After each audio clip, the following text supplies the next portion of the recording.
y'all to Vino Entertainment TV. What's really going on? What's really going on? Well, as you know, Vino Entertainment TV, we talk about gun violence. We talk about being in domestic violence. We talk about being violated. We talk about being unfortunate, also doing donations. Vino Entertainment TV is always out in the public having fun and cutting up. So what y'all been doing? What y'all been doing? What y'all been doing? Y'all been staying warm? Because believe you me, it's been cold here in Texas. Raining, a little rain, a little cold, a little rain, a little cold. But now it's no rain. It's just cold. It's cold outside. Not that cold, but it's cold. I think maybe in the 50s, something like that. But the other night, it was in the 40s. I'm like, God, it's cold. And I stayed in my PJs and shoe, and I stayed up under the cover. Salute. Just me, TT. I stayed up under the cover, stay warm, shoe. Now, I'm trying to get my son, get my books out the storage room so I can just start reading my books since it's wintertime. I can bound up in my bed and just watch, read my movie, read my books, and watch me a little Lifetime. Lifetime gonna be good for the one of y'all. And also Christmas movies and stuff. And I'm gonna catch me a lot of Christmas movies and stuff that's gonna be out. And they got a lot of Christmas carols that's out. So check out a lot of Christmas carols they gonna be going. And yeah, get into the Christmas spirit. You know what I'm saying? So much stuff been going on. It don't always cost money to get into something, to have fun, to put a smile on your face. Get into the Christmas spirit, shit. Do something instead of being looking all crazy and all upset. Yeah, TT. TT said she stay warm and cozy. I got a huge heat blanket. I know that's right.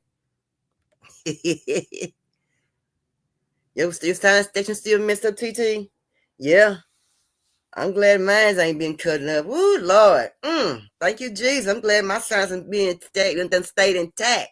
So I hope my science will stay intact. Please, please stay intact, because when those sciences start messing with you, man, I hate that when science start dialing with you and carrying on. But y'all, I'm telling y'all get into the Christmas spirit and spread some love and some laughters and stuff like that.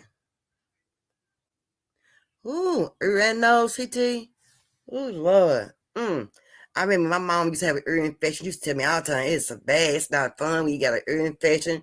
And she say, it ain't fun when you can't hear out your ear. And she used to tell me that all the time. Like, man, she kept an ear infection all the time. And I didn't know why. Well, I hope it give you something to clear it up and give you some good, strong medication, get it up out of there. Make you feel better, girl. Ooh, Lord. But y'all, when people play games, when you're in a couple and stuff, it ain't good to play mind games with men's and women's. And men's can't take mind game playing very well like women can. It's the worst. I really had cold flu. Oh, no, TT, really? You better have one of them instead of earache in your nose, huh? And your sinus, dang. Girl.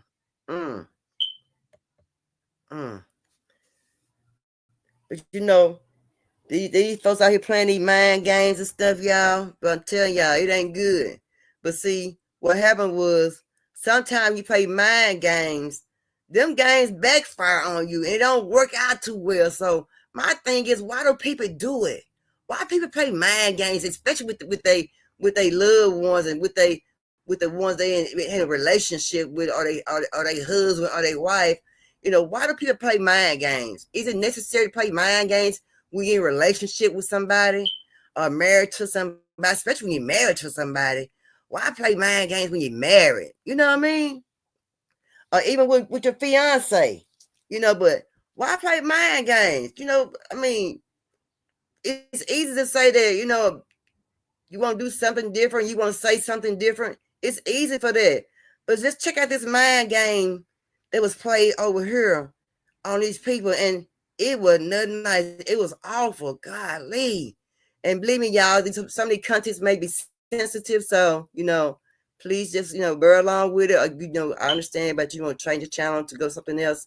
I understand that. But let's get it. She did what? Hold on, you don't want to leave this one. Let me pitch myself down to a little guy so I can tell you what she made him do. This is Irma Linda. That's Irma Linda's fiance. Irma Linda caught her fiance cheating on her with his co-worker. This the co-worker, that's the fiance. Hold up though, don't go nowhere.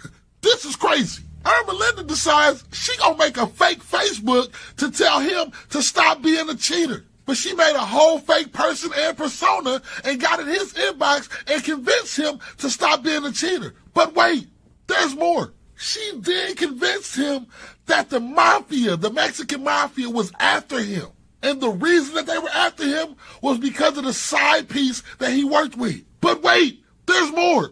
This gets crazy. He then decides to go to her house because his fiance with this fake Facebook profile convinced him that he was in real danger and that she was the problem. He went to her house, fatally injured her, fatally injured her husband, fatally injured her kid, and fatally injured all three of the dogs. But wait, there's more.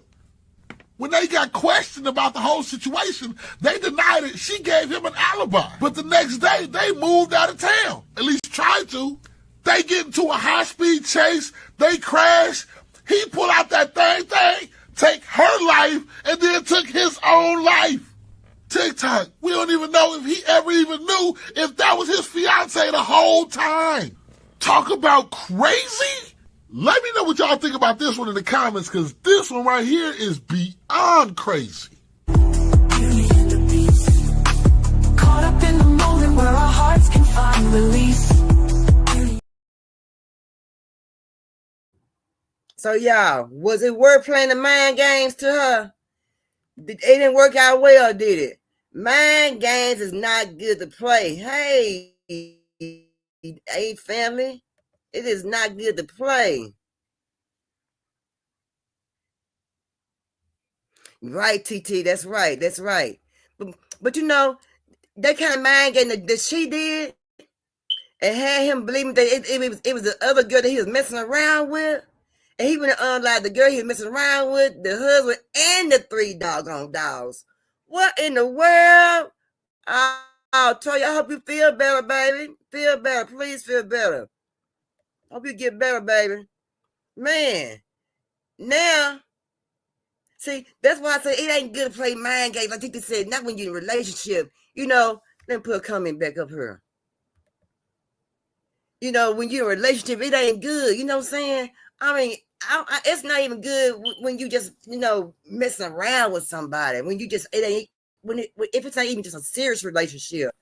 You know, it's not even the best to even do that, because you just never know what person's head is at. You see what I'm saying? And so she done play them games. So he don't even know it was his wife that made the fake page. Hey, Nola, my queen, how you doing? He don't even know it was her that made the fake page. And surely y'all think that she gonna tell him that she was the one that made that page. Shoot, no, she ain't gonna tell that man. Well, honey, I'm the one made that page. You see what I'm saying? She ain't gonna say that. That's crazy. Who does something like that? That was vicious and evil. And boy, that was a cold blooded. That was crazy, TT. That was cold blooded, y'all. That was cold, y'all. Man, do y'all play mind games with y'all partner or with y'all husband? Do y'all play mind games like that? To make them think one thing, but then you know you try to. I mean, if you try to find something out, just ask, right? But do y'all play y'all mind games with y'all partner, with y'all husband or fiance or boyfriend? I mean, if y'all do, let me know what do y'all get out of it if y'all playing mind games with y'all significant other. Cause I ain't never did that before. I ain't never played mind games with my significant other. Have y'all ever done that before in the chat? Y'all let me know, cause man, I want to know if you did. What came out of it? Was it anything good came out of it? Was it just a mind thing for a good thing, or just a mind game to be malicious about something? I mean, I ain't never played no mind games with no man like that. You know, I never had no need. But I've heard people playing games like that with their partner, with their husband, or something like that, or trying to trick them, or trying to say something out the way to see if they're going to give themselves up. And then it don't work. Then you try to find, you may have like, well, let me go a little bit further, deeper, and try something else and see if we bite off of this. And when they don't bite off of it, do you just move on? Or do you just still try to play them mind games to see if you can get something out of them, or make them do something to hurt themselves, or say something to you out of the way? You know what I'm saying? I never did that. I don't believe in mind games. Mind games ain't good. Woo, No, mind games ain't good. I don't play them. And I don't mess with people that play mind games. Because that ain't good at all. That is not good at all. I mean, for what? And at some point in age, you old enough to tell a person how you feel and what you think. So why play mind game with somebody? Just be open and honest up front. Teacher said, no, I try to be honest as a motherfucker, still get an attitude just to leave me the fuck alone. And then, dang. Yeah, and people do get attitudes. Yeah, they can't handle it, but things like this may happen to what we just saw just then. You know what I'm saying? Man, I don't do that. I don't play no mind games. Let's check out this video, and I got a question. A mother is arrested, accused of attempting to leave her 2 children alone at a gas station in Oklahoma City. Thanks for joining us. I'm Carl Torp. And I'm Amanda Taylor. Police tracked her down in a car with her children following a desperate call to 911. News 9 Sylvia Corkill is here now with the details. Sylvia? Amanda, Carl, the caller reported seeing a visibly intoxicated woman, later identified as Amber Adams, drive off with her children after her alleged attempts to abandon them were thwarted. Police said the call to 911 was made from this gas station parking lot, where a witness claimed Amber Adams exited her car and from the passenger side grabbed a baby from the arm as if he was a rag doll. Was concerned about the welfare or well-being of the children. Caller said Adams tossed the baby to the ground and then attempted to retrieve another child from her car when her passenger intervened. After driving away with her children, police tracked down her vehicle, stopping her in a Deer Creek neighborhood. Ran back in the bedroom and was like, cops are surrounding our house. Brooklyn Childers was at home with her boyfriend. And we ran to our first bedroom window and saw probably about 10 police cars. There was one car clearly being searched. Adams was arrested. Another one had a woman in it that was kicking and screaming at the doors. When confronted by police, court filings show Adams told officers she planned to leave her children at the gas station so she could have sex, and intended to send their father a pin locator so he could find them. So that they could come and pick up the children. Police say Adams was so intoxicated she began to hallucinate and claimed her third child had jumped out of the car, triggering a search. From that point on, flashlights were coming out and about probably 12 cop cars were out. Searching the neighborhood about 5 in the morning. The child was eventually found safe with a family member. Now, Adams has yet to be formally charged. She was released from jail this morning pending further investigation. Reports show she is currently on probation in Florida for an unrelated case of child neglect. Sylvia Corkill, Oklahoma Zone, News 9. All right, Sylvia, and following her release this morning, a post on Adams' Facebook page said she planned on selling T-shirts with her mugshot on it for $10. Man, y'all, what's wrong with these people? I just want to ask y'all, why do these mothers do not want to deal with their kids? Why?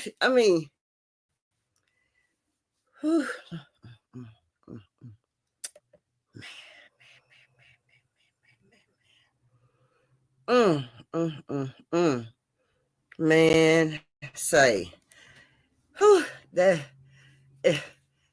things I just want to say.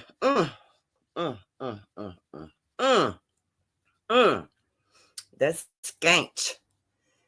Man, see, this is what these drugs have done to our community. These drugs have messed our community up so bad. That man put them drugs in our people's hand. Our people just started distributing them out to our people and got them hooked, and now they just so hooked. This is one of the reflections that come along with those drugs. She wanted to go have some sex. Oh, stanky heifer, scallywag, dirty scum, evil, dusty. Boy, I can go on. I could turn her down. But I know she on drugs. Lord. Let me just pray for this heifer. Woo, Lord. She a dirty, low down, dirty scoundrel wench. Oh, Lord. Boy, I can just go in on her. The words that I just want to use just to tear this wench down. Those scum bucket, heifer, nasty dog, ducket, this bucket behavior. TT. Boy, I can give her some words coming out of my mouth right by now that would be so ugly. I was biting my tongue on that wench. Boy, this is just terrible. See the icon right here? This is why we got the hoods. We don't no longer have the neighborhoods. I hate, and then this ninja that she gonna go have sex with, it didn't make him even look worth nothing about that should have been cute to him. And she gonna send the father the location. TT, that nasty wench. How you gonna send the father the location and you wanna go have some sex with some nick? Oh Lord Jesus. Woo, I'm asking for a little strength here, cause baby, that nasty wench, low bottom scum bucket of a woman, dirty, nasty heifer, just dusty, nasty, don't care nothing about her but herself. SEX was the only thing she wanted, and some DOP. Man, come on, man. Come on. And I feel sorry for these babies. Thank you, mother. Y'all, man, and I'm glad I don't communicate. I'm glad I don't put myself surrounded with people like that. I'm glad I don't know nobody like that. I'm glad I don't even see nobody to deal with nothing. Man, I say, man, I'll be putting hands on that wench with along with some feet. Do you hear me? With that kind of with that mess right there. Oh Lord Jesus. The baby daddy, I wonder how his life is going. Is he able to keep the kids and be the parent, what you call it, the custody of the kids? Can he take custody of the kids? Cause their mother don't need the custody of them kids, baby. And when she gonna pay him the location to come to get the kids. It's you, Beezer. What? Anybody can push out a baby. Everybody ain't a mother though. Jesus be offense. Lord have mercy. Yes, Lord. It's bad. It's bad. And when we find mothers like that, who do we blame, y'all? Do we blame? Will you say they got some kind of mental health going on with them? Would you say it's a mental health thing, or you just want to say it just want to be a dumbass, and you on them drugs, and you just you just can't handle it, and you don't want to go to a place to get into recovery, and this just won't be your lifestyle. But you got kids though, you pushing out. What about their future? What about them? How they gonna eat, the clothing, go to school and be made fun of, this and that, and go through the trauma what you've been going through when you trying to be a prostitute, sell something for a piece of change, do something strange, for a piece of change, you're gonna look for a book, I don't know, but I just know one thing. Some women need to get themselves together. And like TT said, what is it at? Everybody can't be a mother. Oh, it's up there still. Yeah. Let me pin that. I'm gonna pin that, because baby, that ain't never a true saying right there. It's a true saying, and I don't understand mothers like that. I don't understand it. I don't. I don't understand mothers like that. What do mothers like that be thinking? Do y'all know people like that, or do y'all know people that y'all know that was a good person in one while, but now they so bad on things like drugs and they doing things like that with their kids and stuff. Do y'all know anybody like that? Or y'all surrounded with people like that? Or do y'all involve in y'all's lifestyle if y'all self to be put in that position to be around people like that? Or y'all know somebody? You know what I'm saying?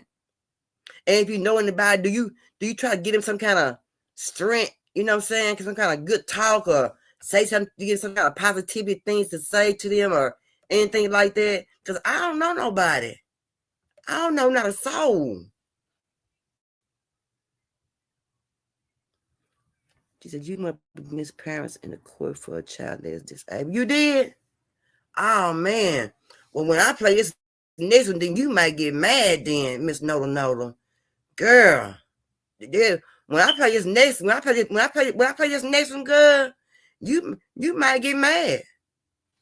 She said, we blame the dumbest, then we also hold the dumbass, then gave birth to the dumbass.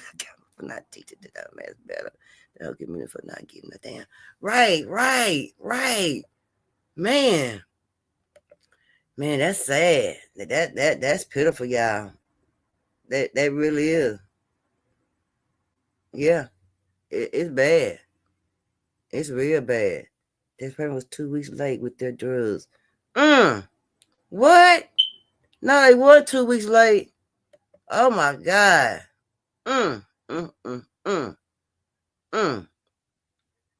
Lord have mercy.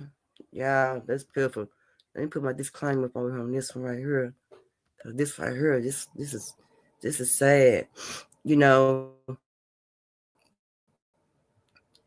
even though y'all got brothers in the household and you got kids and y'all brothers stayed in the household with y'all and you had girls, were you still more mother bear and still watching your brother as far as with your daughter or with your son? Just still gave really? They still gave the baby to the parents. Oh my God. No. Man. Baby, stand a chance. Do not stand a chance at all. So, do y'all believe that when a person's disabled, they should have kids, y'all? Do y'all think they, when I say kids, I guess it depends on what the situation would be, how bad of a situation, but maybe if they were born like that in a certain way. I don't know. I guess it depends on what the disableness is in a person, I guess. Let's check this out. Dang, that's crazy. Bob! Hold on, just relax. Bob! Just relax, Nathaniel. I got an arrest warrant. Yep, you're Tamika, right? Oh! Just turn around for me, okay? I'm trying to ask how. DNA from the male members of the household, and it was confirmed through DNA testing at the OSBI to match. Part of the reason charges were filed on the parents was because there was no intervention to prevent any type of improper actions towards this child at the time who couldn't fend for herself.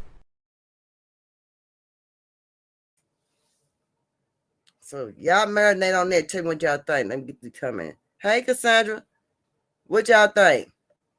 How could that happen? That nigga did this. Yes, TT. But my thing is, how can you be a mother? How can you be a mother? See, you want to make me sick. And she was an old hoe. I'm gonna say it. I'm sorry to say it, but I got to say it. She was an old hoe. She wasn't a young hoe, didn't know no better. She was an old hoe that knew better. Y'all see how old she was? She wasn't young, right, y'all? She was an old hoe, right? And I'm gonna call her a hoe just what I said and how I see it. Because that's what she was. And she knew better. And I believe in my heart she knew that boy was messing around with that doggone girl who was doggone me disabled. And that didn't make no doggone me sense. And she wanna act like she innocent. And he hollered like she said like a BA for his doggone daddy. He get what he owed. The white just took him out the house to get to me. And they just gave the child back to the parents. Oh Lord. I wonder what kind of deals did they have involved together for him to give back to the parents. And he knew how they was, and he see what the first judge did, and he knew why the first judge took him away because it was a problem there, and he'll come along and gonna give back to the idiots. Well, I got one thing to ask you, Miss Nola. Did they make any progress in their life for the black judge to give the baby back to them? Oh, Season. No, she knew better. Hey, yes, TT, she was old. She was an old wank. That wank was old as fire. Shame on that old dude. Man, say. Man, and then they had to do a DNA test. Man. So that means the state got involved. I wonder who told the state. Maybe when the girl went to school. Maybe she was going to school. Or maybe she had an in-house nurse that came over. Or something like that right there and found that. For real? Oh, wow, Miss Nola. No, Queen. Dang. That black judge he just didn't care about their lives and how they gonna turn out. That's crazy. That's cold-blooded. Yeah, she was pregnant, Perp. Yeah. Yeah, she was pregnant, TT. Yeah, she was pregnant. And they did a DNA on her. Yeah. And found she was pregnant. Who the guy she got pregnant by? The daddy or the brother. And she was pregnant by the brother. That's why he was calling out for the daddy and the mama now. And said the mama knew. That's why they were handcuffing the mama. They said she knew about it. You know, maybe when she was going to school, they see her belly start getting bigger. Maybe she had an in-home nurse that came over and see her belly start getting bigger. Maybe the girl started talking and started telling stuff. But the mama knew. The mama knew better. Anybody would know better. Young, old, crazy, crippled, out their mind, stupid. They know better. Anybody know better. They all need to go to jail. Every last one of them. Okay, take to y'all. I'm for drop it. They all need to go to jail. Every last one. The mama, the daddy, whoever in the house, they all need to go to jail. Everybody. The dog, you know, they need to get the nurse or whoever told it. They need to get them and come in and tell it what happened or what they saw. They need to speak on this.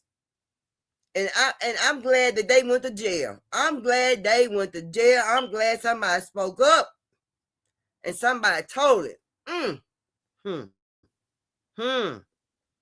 Yeah, I'm glad. Yeah. And if anybody know anybody getting taken advantage of like the disabled, y'all call 911. You turn them jokers in. Don't let them get away with a crime like that. That is wrong. That's dang on wrong. That's wrong. Don't hold it up for nobody. If you know about telling, you know, it ain't no such thing as not being a snitch. What the hell? What you mean? We don't know if this young lady even could speak. She couldn't even fight him. Probably couldn't even fight him out. She could have had cerebral palsy, hands balled up. Couldn't even have muscles to relax her hands or fight him off. Or she couldn't be able. She probably couldn't even be able to talk. I mean, it just, man. If I could just go where I could just slap him, so I could just slap his face so many times. Pat and slap him and slap him and slap him and just turn his whole body just green. I mean, dark green. Just slap the shit out of him. I mean, that just makes me mad. Now, who all get Walmart deliveries? Anybody in the chat get Walmart deliveries? I get them. But check out what happened and tell me in the chat and be honest now. Be honest. I want everybody to be honest about how much you tip. You know, is it worth, you know, is the service worth it? You know what I'm saying? No, so I had him walking, running, horsebacking, the best of tutorers, swimming. He had cerebral palsy. I had him for 5 years walking without assistance. Go on, Miss No, you blessed, baby. That's all right. You're a good woman. God gonna keep blessing you, baby. Dang. That's crazy. I wanna, man. Do you see him now? Do you hear anything how he is? Or have anybody said anything about how he's doing? And is he still going on with the good progress that you started him out with? Or, you know, has his progress has changed from what he was doing from what you had started? Now he's 11 years old and what? I was just asking about that. He can barely walk. So that means that he not getting no therapy. He not getting no nothing. Doggone them people. Boy, man, I hate that. Man, that's just so I hate there's no way you can take them back to court. I wish you could take them back to court. It was so easy for the man to give him way to him. I would could be the easy for you to go back to court on them people again. Since he's been treated like this still. That old dirty judge. And I want that judge still there. He need to be punished. He needs to see what the progress of the young man is now from the progress he was when he was with you. That's crazy, man. These people do the most with these babies. They don't do right by these kids sometimes. They don't. What's going on, TT? Hey, Perp. Hey, what's going on, sister? Oh, just chilling. I just wanted to come up and give my opinion on that last story with the lady. Her child it had to have been a case of severe mental instability or her being disabled, because for the state to come in and do a DNA test, that means she might not have been mentally capacitated to have a child.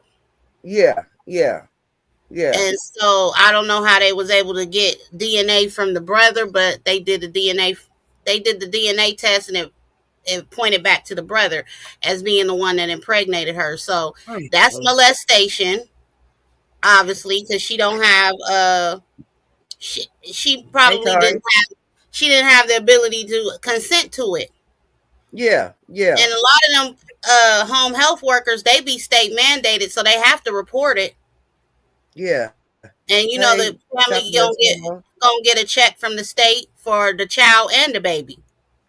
You know what I'm saying? So that's what I think happened. And I think the mother was playing dumb. Like, why is I gotta get arrested for? Like, because it's your child and it's happening in your house. Yeah. And how can you? House, that's right. How can you turn a blind eye to a crime being committed in your household? Right. And I believe that one knew. She knew. That one knew what was going on. Yeah, she know. I mean, when your child is disabled, hold on, Pert. When your child is disabled and your child ain't going out of the house to mingle and have sexual encounters, then that's happening under your roof. Right. How's it getting her pregnant if it ain't, you know what I'm saying? You don't know nothing about it. Like, you obviously knew something about it.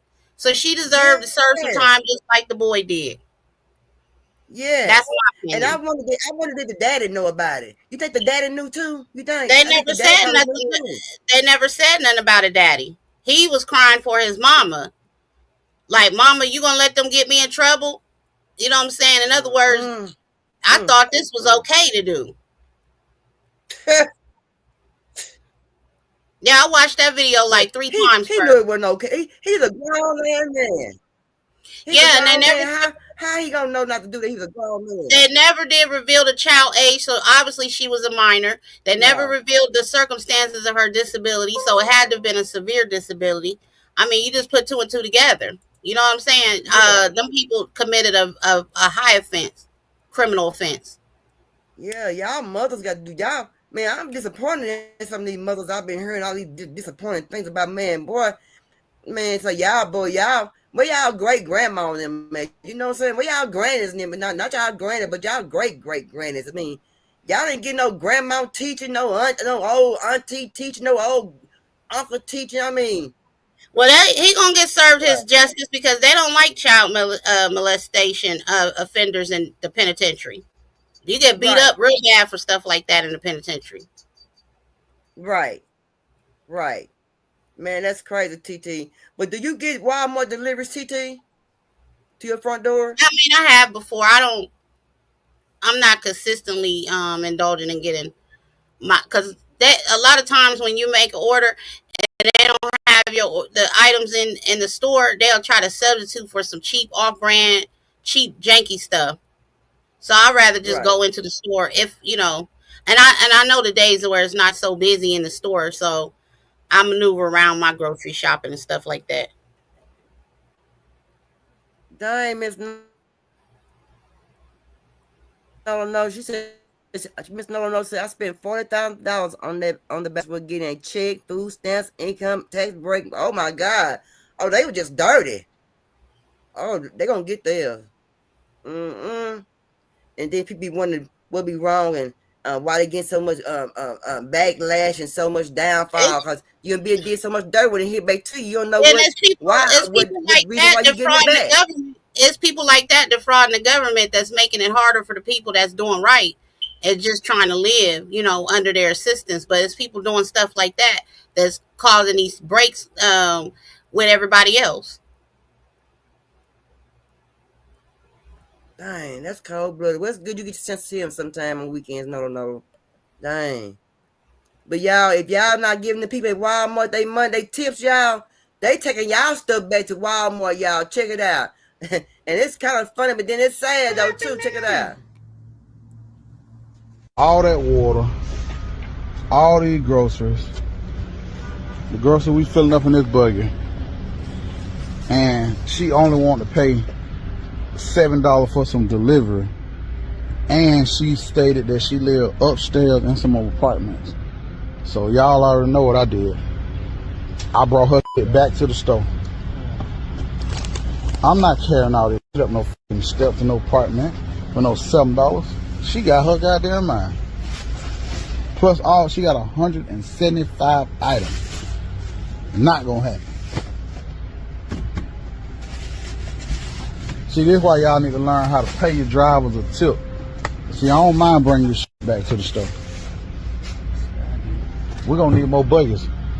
So you gotta imagine, walking through the grocery store, she got 1 cart full, 2 cart full, this cart about to be full, plus all that. She could been walking around the grocery store with 4 buggies. I'm not doing all that for no $7.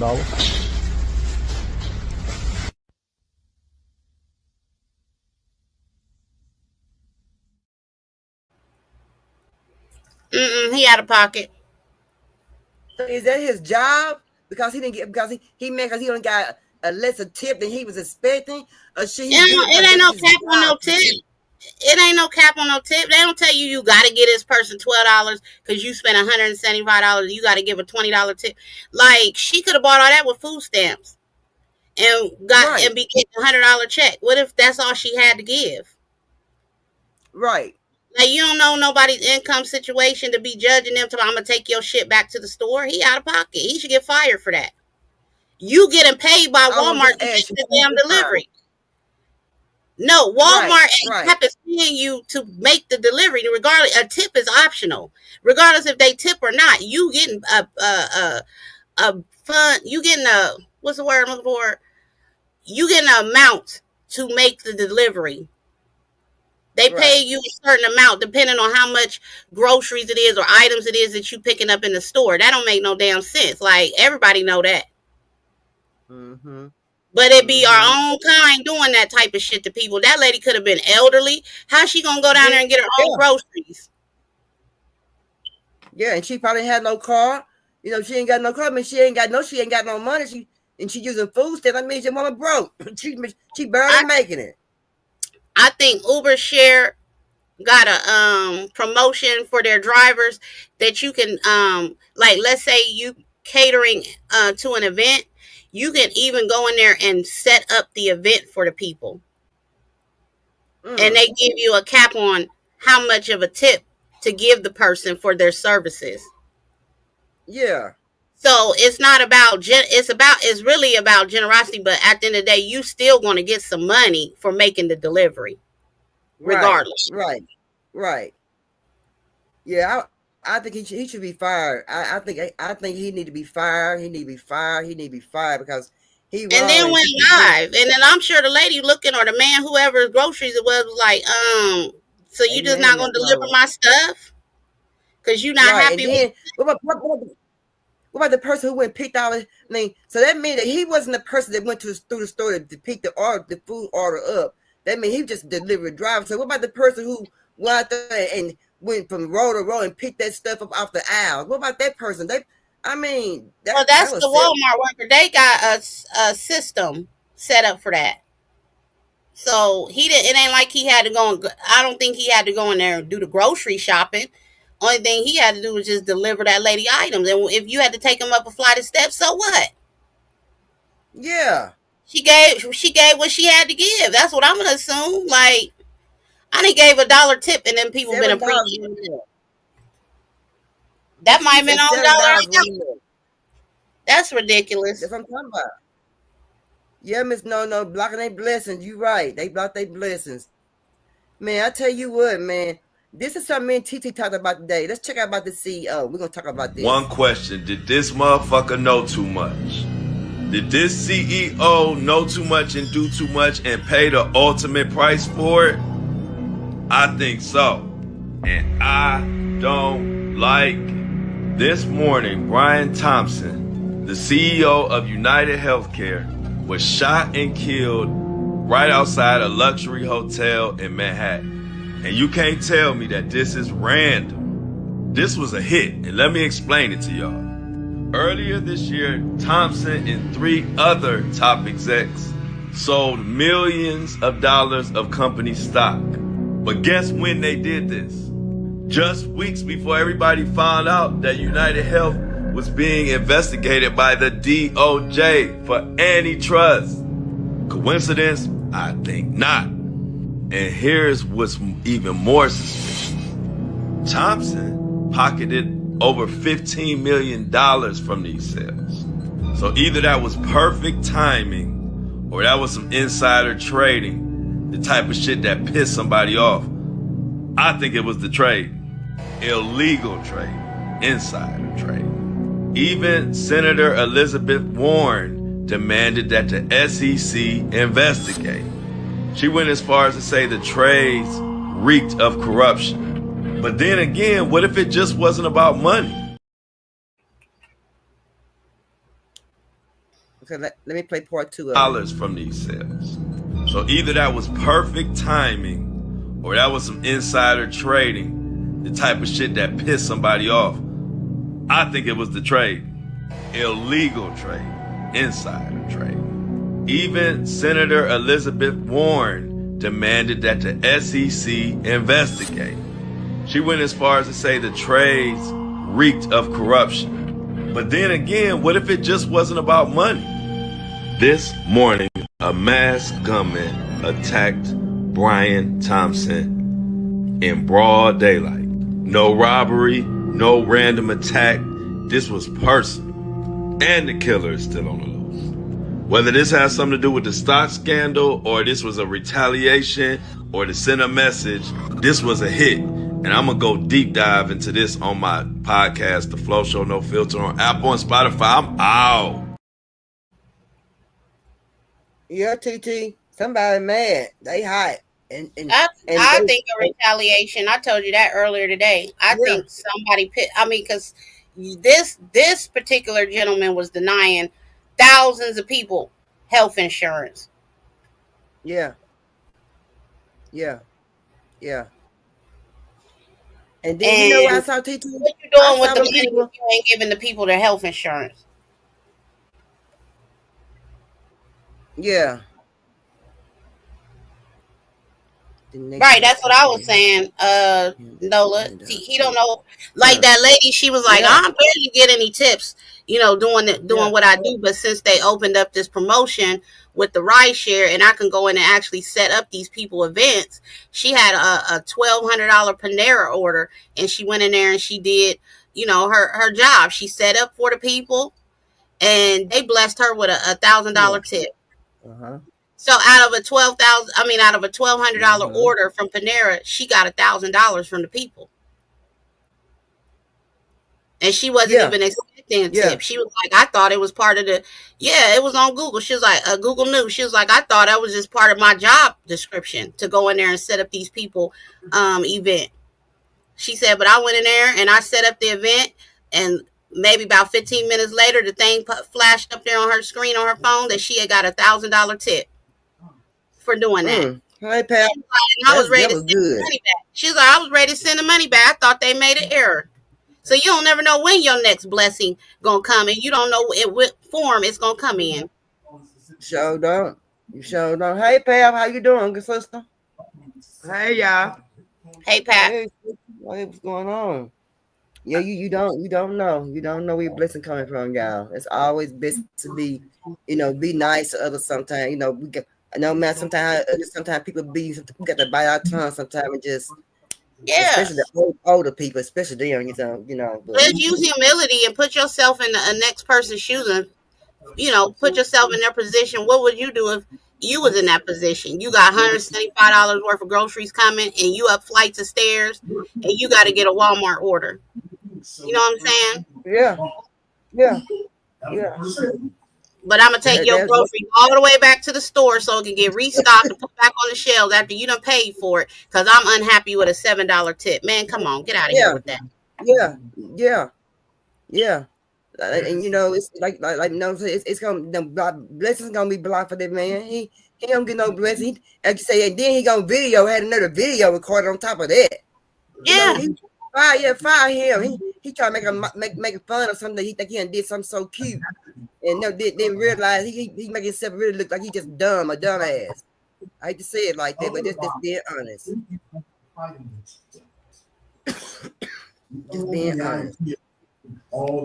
Y'all, y'all protect. I know TT and I know Pap, and I know Miss Nola. Everybody protected over kids. Let's check this out. You okay, Linda? A question a father never wants to ask his daughter. You okay? 4-year-old London Antney hospitalized after police say she was severely beaten by her own godmother, Tamaria Barnett. Officials say Barnett had been watching over the little girl since September while her mother was in jail. I'm really just here for my daughter. Justice for my daughter, justice for London. Court records detailing the disturbing abuse stating Barnett critically beat the child for months with a belt, a cord, her hands, and an unknown object. London's father, Carrick Antney, describing the extent of his daughter's injuries. My daughter has a screw in her head to monitor her brain waves. She's on life support still currently. She can't breathe by herself.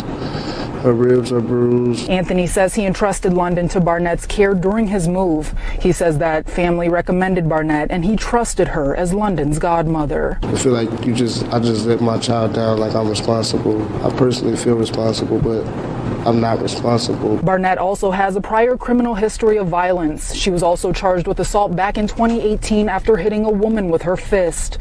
Her court-appointed attorney spoke outside the hearing. We don't have any of the evidence. We don't have the police report right now. We don't have the discovery. So she is presumed innocent right now. So I'm praying for a miracle that she recovers before Christmas. Little London Antney remains at Texas Children's Hospital where she is recovering. Barnett has been released on a $100,000 bond, and as part of her bond conditions, she's not allowed around minors under the age of 17, including her 11-year-old son. She's due back in court in February of 2025. Reporting from downtown Houston, Jade Fleury, Fox 26 News. Now, can we blame him for leaving her with his godmother? I would say no, because that was her godmother. They probably think that probably need to know about her background being, by her being so violent in her background. She had a violent background. So, I mean, who do we blame? You just trust everybody with your kids. Yeah, I know y'all. I know how y'all live. So, I ain't gotta even ask y'all. And then, he feel bad, like he did something wrong, but you can't blame him because, like I said, she was godmother and he didn't expect for her to do nothing like that to the baby. But my thing is, was there not no signs of her abusing the baby, bruises on the baby, or no whips on the baby, or, no red marks on the baby? Wasn't no sign before it got that bad, or was they overlooked? Because they said she did it for months. I mean, it had been something for him to notice something on the baby. Did he overlook it and pay no attention to it? I mean, how can he let that bypass his eyesight though? I don't know. It's just sad that she couldn't have been with her daddy. Or maybe she couldn't have been left in his care. You know what I'm saying? Like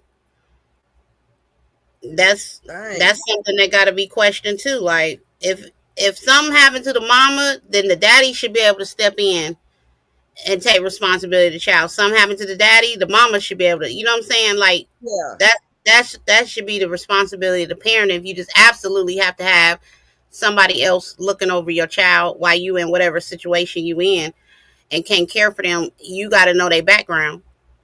You got to do Maybe your perhaps own background on somebody. I think somebody need to take a bill and beat her ass with it.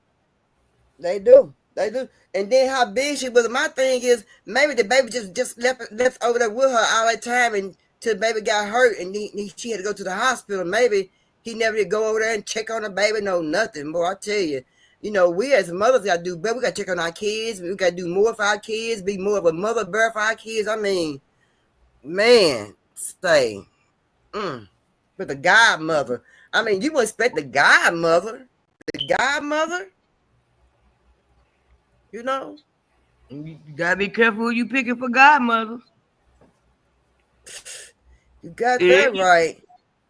Man, do you got to be careful, man. And my thing is also, what's wrong with these women going with their cousins and brothers and uncles? What's up with that job? Is it some kind of mental illness, or it can't be that they feel bad about themselves, can it? What you mean go with their brother and their uncles? What you mean? Like going with them in a relationship? So everybody keeps commenting on my videos, so I guess I'll be explaining how I got pregnant with my cousin. So this happened about 7 months ago. We had went to our other cousin's house. We was all just chilling, having a good time, playing card games, and my cousin was drinking. I was not drinking, but my cousin was drinking. She already know he was lit. And one of the games we was playing was Truth or Dare, and they dared me and my cousin to kiss. We kissed. Cousins kiss. It's normal. Let's normalize that. It's normal. Then the next time, it was for a truth. So someone asked me, did I have feelings for my cousin? I told them yes, because it's true. Everybody has grown up and had a crush on their cousin. Everyone has had a thing for their cousin. They've liked their cousin. That's normal. Get over it. One thing led to another, and next thing I know, we were in the room and we started doing things together, and he asked me to get a plan B because he said that our family would not be supportive of it because we are cousins. But I told him I wasn't finna get a plan B, because why would I get a plan B whenever I've secretly wanted to have this baby with my cousin? So woke up the next morning, he was telling me to get a plan B. I didn't want to get no plan B because who's gonna get a plan B? Not me. So I lied to him, told him I was gonna get the plan B, and he cashed out me the money for it. He cashed out me $50 for the plan B, and I told him that I got it even though I didn't get it. I just lied just to get the money. So once I got the money, I went to the store, bought 3 pregnancy tests. I waited about 2 weeks because I started feeling sick. I started throwing up. Took the pregnancy test, came back positive, and from then on I was pregnant. And my cousin claims that he is not going to be in the baby's life. He doesn't want my family to know. He doesn't want his family to know. He doesn't want none of our family to know. And I really don't care. I'm going to honestly put him on child support if he thinks that he's going to walk away from this baby that we had together, and then he wants to say he was drunk so he didn't know.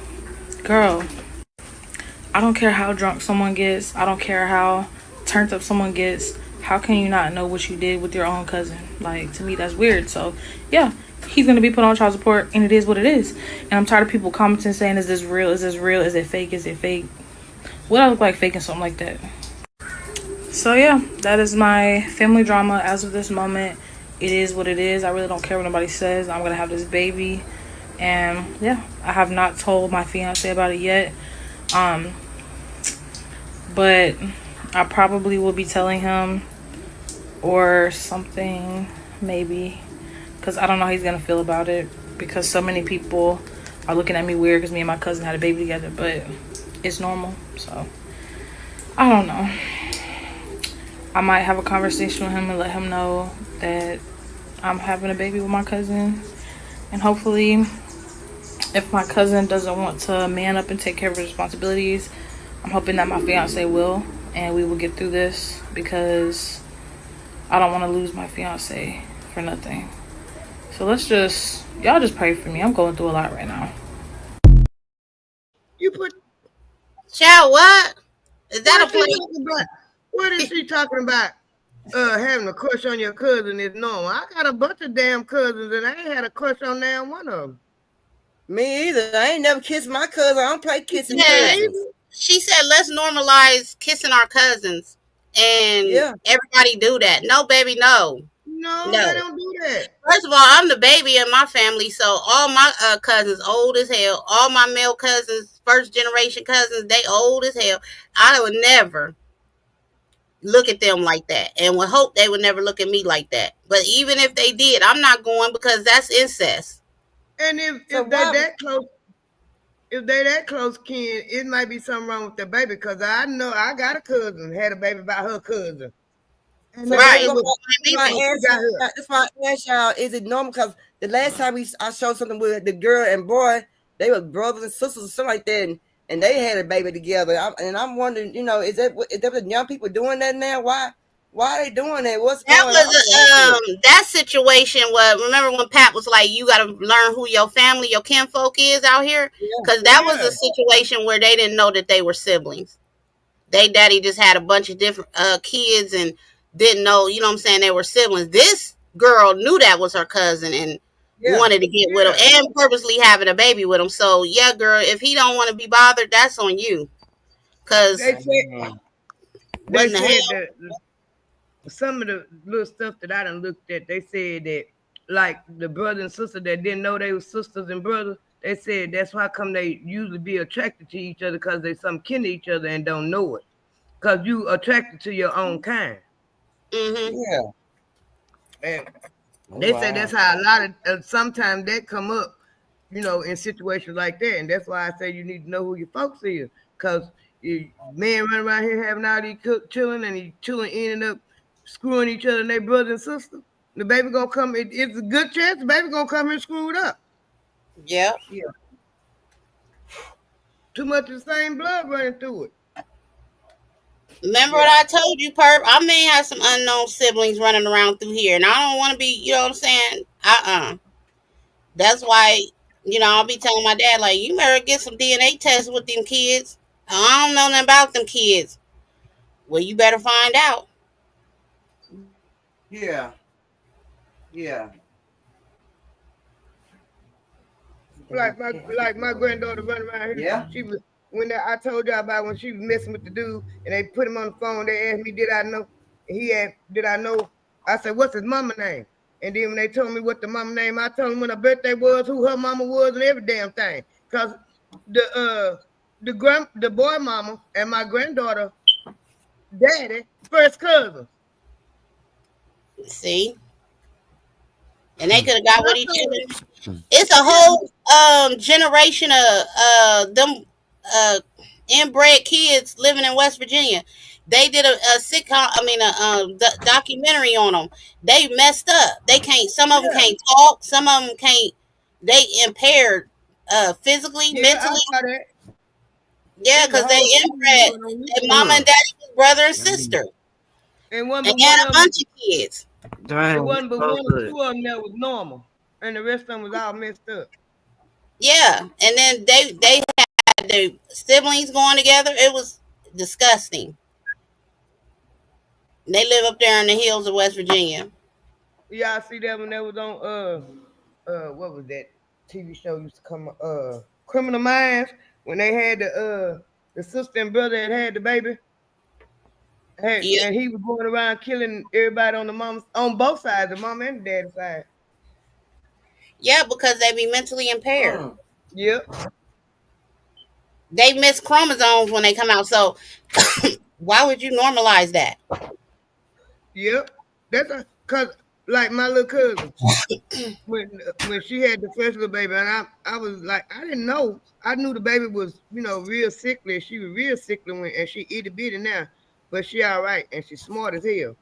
But I'm like, and then when the other grandma, the boy mama came down there, I'm looking at mama like, what the hell she talking about say it like that for? Mama said, because that's her grandma too. I said, huh? She said, why you think she come here fucked up? Oh, Lord. Mm-mm. Oh, I want to hate to find out Lord like have that. mercy. Okay. Miss Nola said, can you do a show on Munchausen. Munchausen Syndrome. syndrome? Oh, that's what that Okay. girl. Remember that little girl Gypsy that her mama was. They was out of Louisiana. Her mama was making her sick on, like pretending she was sick. Yeah. Had her in a wheelchair. Had tubes and stuff going on. That's what her mama was diagnosed with. Yeah, it's a lot of forcing people like that. It's a lot of forcing people like that. Cause Mm-hmm. I seen a story like that on Law and Order, one on Criminal Minds. It was two or three of them like them, and I seen one in the news like that. The woman was talking about how she kept the daughter sick all the time, and they finally found out that it was the mama that was keeping the daughter sick. Yeah, and then Gypsy ended up being in her 20s, but her mama was making everybody believe that she was a preteen. She was so small and being fed through tubes and stuff, and then she got with some dude off the internet, and the dude rode down there and killed and unalived her mama. Yep. Gypsy out now, and for last I heard, she was doing good, but yeah, they unalived her mama for that. Mm-hmm. Miss No said lots of kids being forced to get on medicines. Dang. Yeah, they is. And the government doing it too. Yeah, it's the government doing that. Like they be telling them they got to take this medicine when they can't do nothing with the boys in school, with the black boys in school. They got ADHD, they got ADD, and that ain't nothing wrong with them. But them porcelain teachers can't deal with the little black boys, and they don't understand how black people learn because we learn totally different from them. And Pap, that's just because they feel underpaid and they feel they not there to be a babysitter. They not there to teach your kids certain things. Everybody learn differently and on their own terms. You know what I'm saying? And so they don't want to take the responsibility. If every child come out of and go through that hyper phase, you know what I'm saying? Yeah. Right. You just got to be careful about the sugars and the processed foods and different things, these vaccinations and stuff that you administering to your kids. But at the end of the day, that's a cop out. Just to throw them on medication because the medication is making them worse. Yep. Because they don't want to deal with it. They don't want to deal with it. They don't want to deal with it. They don't want to deal with it. I told y'all about that documentary I watched where he was telling about how they treat the black boys in school. They start with the little black boys in third grade, and the black girls usually around the seventh grade when they really going through their menstrual and all that. They start with the black girls, and I sit back and I thought about all my sons, my brothers, my cousins, all them went through, and then when I got two granddaughters the same age. When they got to the seventh grade, I'd be damned if it didn't start with them. Yeah, because when any child go through puberty, it's a mental shift.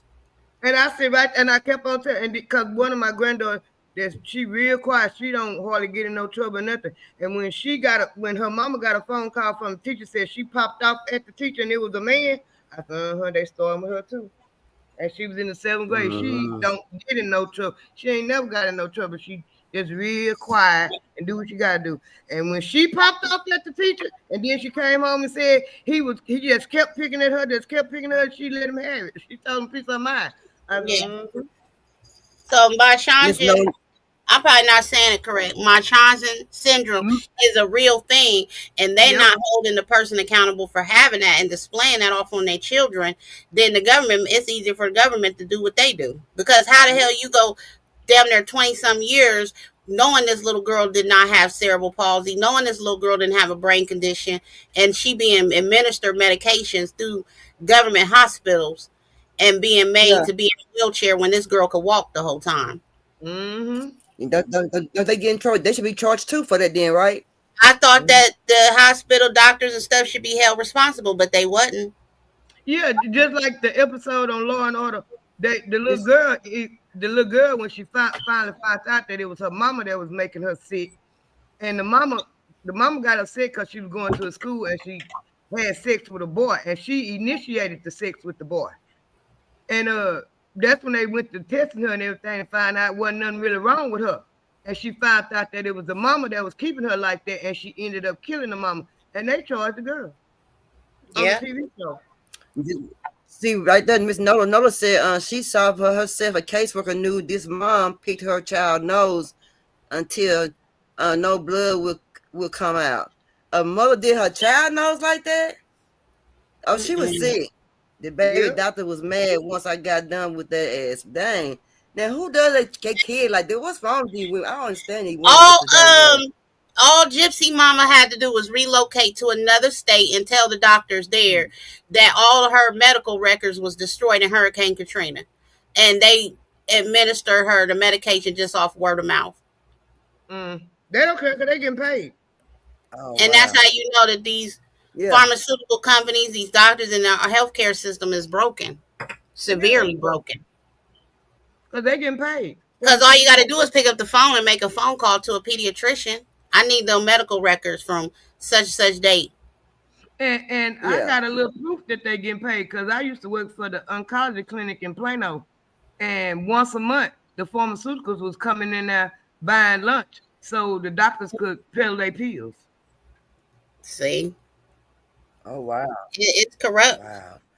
It's been that way. Now, I know TT goes to her she'll go to Lily school and she always informed. I know Pam, she probably go to her grandkids school. She need to, but when your kid getting bullied at school, let's check this out. And TT sent this to me. Check it out, y'all. It's another morning for this mother of three. Except there's no getting ready for carpool or packing a lunchbox. Unfortunately, words do hurt.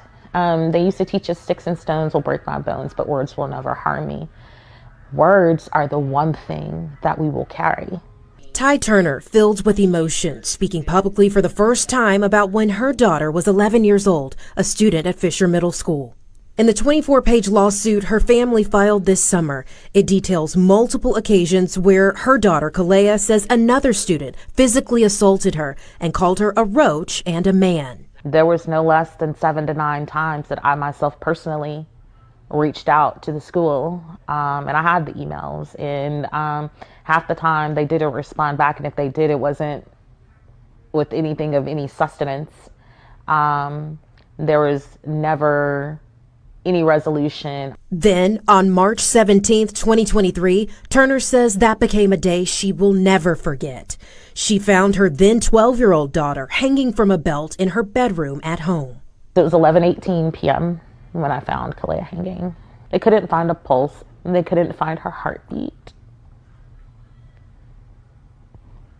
There were grown men in that room crying. She was in a coma for weeks, ultimately staying in the hospital for 101 days. And now, Kalea requires a trach, feeding tube, and she's nonverbal. She can't lift her arms, legs, or torso and is completely dependent on her parents to function. WYFF News 4 reached out to Greenville County Schools. They say in part, quote, the district is aware of the allegations made by this parent and has addressed them directly with the parent. We disagree with these allegations and have conducted a thorough investigation and review of each allegation at the time they were made. While we do not agree with the allegations, our hearts go out to Kalea Takora Turner, her mother, and their family. So you showing sympathy, but you're not showing sympathy. Yeah, I seen another video where they said that some kids broke into her room and took pictures of her and stuff and made fun of her of her pictures and stuff. Yeah. There's no says CPS is very much broken.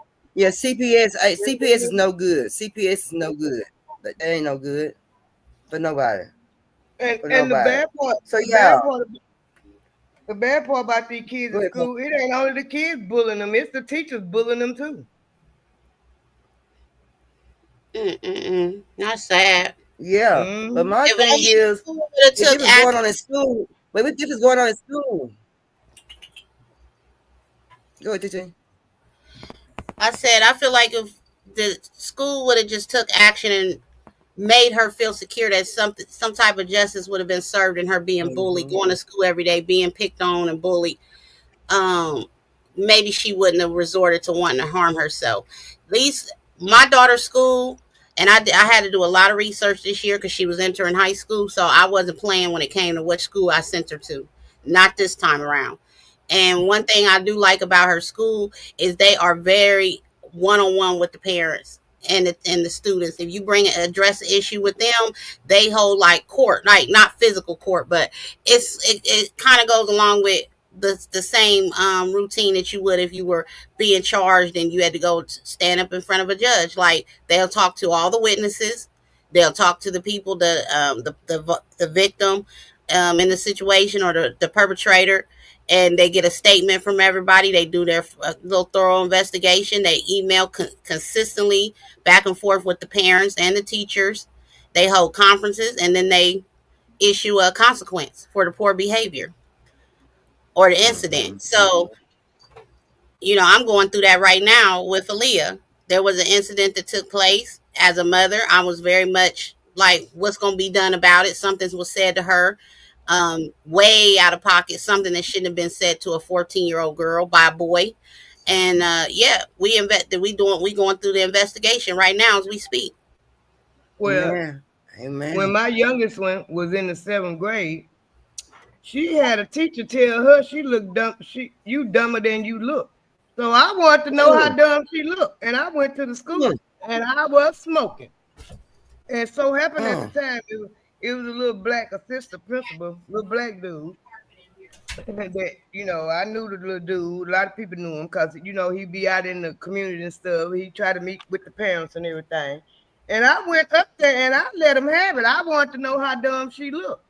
And when the meeting was over, he said, "Do you want to handle this or do you want me to handle this?" I said, "I'm up here handling it right now, but I'm gonna leave it in your hands right now. That's why I'm up here, because I want to know how dumb she looked." And it was a teacher who said it to her, a white man.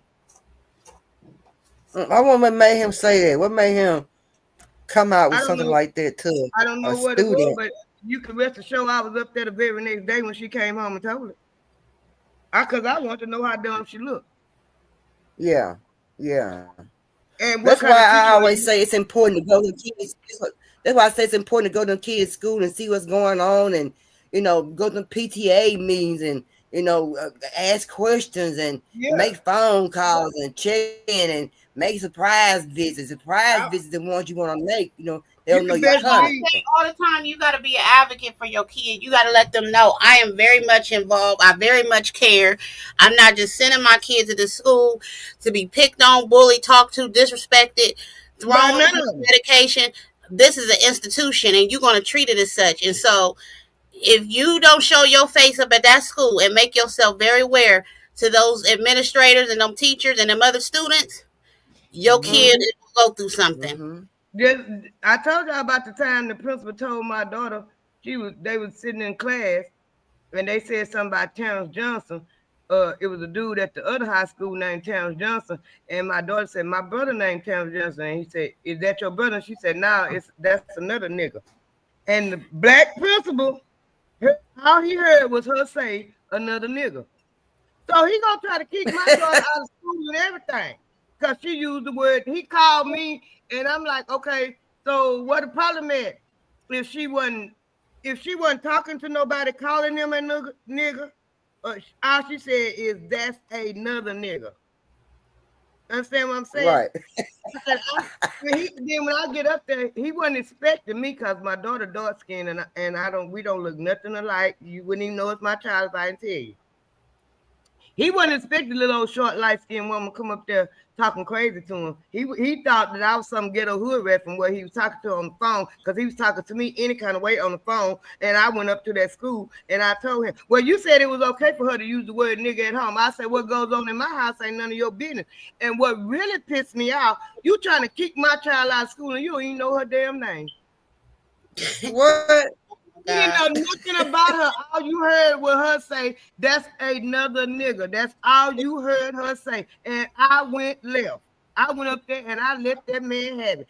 And I said, "You don't even know my daughter now. You don't know nothing about my daughter. Stayed on the AB on the road." I said, "My daughter's a recluse." I said, "You a principal you don't know what recluse mean? That means she don't have very many friends. She stay to herself. Boy, I let him have it. He gonna get the big old man-looking security guard to try to escort me out. I said, you put your hands on me, get down right here, because I know how to walk. I said, come on, Kiki, let's go. Because contrary to what y'all standing up here saying, my child ain't even got to go to this school. She ain't got to go to no school. I could teach her home. She might learn better. You know, I'm quick to pull mine up out of a school in a heartbeat and homeschool them. And and I will write the school board too. Let them your school system and your school ain't shit. And what you gonna do about it? Right. And then you come to find out, one of my friends that I work with, he happened to be married. The principal had to be married to her cousin, and she said he had got kicked out of every school he had been to because he treated students like that. I said, well, he got a mouthful when I went up there, because he sure wasn't expecting my little old self to come up there, and I let him have it. You don't know nothing about my child, and you want to kick her out of school. That's because you heard her say nigger. You a nigger. That's exactly what I told her. That's why it's good to go to. That's why it's good to go to these schools. It's important to go to these schools. I tell people, I can go to school, get off your butt, go to school, take you half a day, or get out, leave work early, go to the school, see what's going on. You got to see your mama up there, the grandpa, the uncle, the dad. It's good. Go to them schools. Go have lunch. I might as well live there. I live 5 minutes away from my daughter's school. 5 minutes, and it'll take me 15. It'll take me about 20-some minutes to walk, and I got to speed walk to make 20 minutes. But I'll get there. Rain, sleet, or slow. Yeah. Rain, sleet, or snow. I will get there. Me and my mama. Familiarize yourself with our faces, because right. Call I'm coming. That's why it's important. Call I'm coming. And I told her, keep your phone on you. Anything happen, and I mean anything, you contact me. That's why it's important to let a teacher see a parent's face out quite often. Let them know that you got somebody that care about you, that will come up here and just checking on you and see what's going on. Not just nobody just letting go along with what you bring home. It's okay. Whatever happened in school, as long as the teachers see your parents up there coming to see you and checking on you, they know not to mess with that kid. They parents care about them. It's not that, but it still should be. Go check on your kids regardless, no matter what. And that was my baby, and at that time she was the only one home. And before I started working at 6 o'clock in the morning, I was taking her to school and picking her up. Yeah. When I started working, and when I had started being at work at 6 o'clock in the morning, then she started riding the bus. And I told her, you lucky because the other ones didn't get this. But I took her to school every day and picked her up, and until I started working at 6 o'clock in the morning. Because they gonna see my face. Because I told all my kids, my job is to go to work to take care of you. Your job is to go to school and learn and act like somebody for sense. If I gotta miss my job, cut my money off, because you up here acting out of pocket, we got a problem. Right. I just got too many problems out of it, but that's that oldest boy. That's about the only one. I mean, you still hold your child responsible when they doing wrong or cutting up in school, but at the end of the day, like I said, all of that behavior stuff, that starts at home. Yeah. That's the reason why I knew that man wanted and besides that the school she was going to, it was predominantly black, always have been.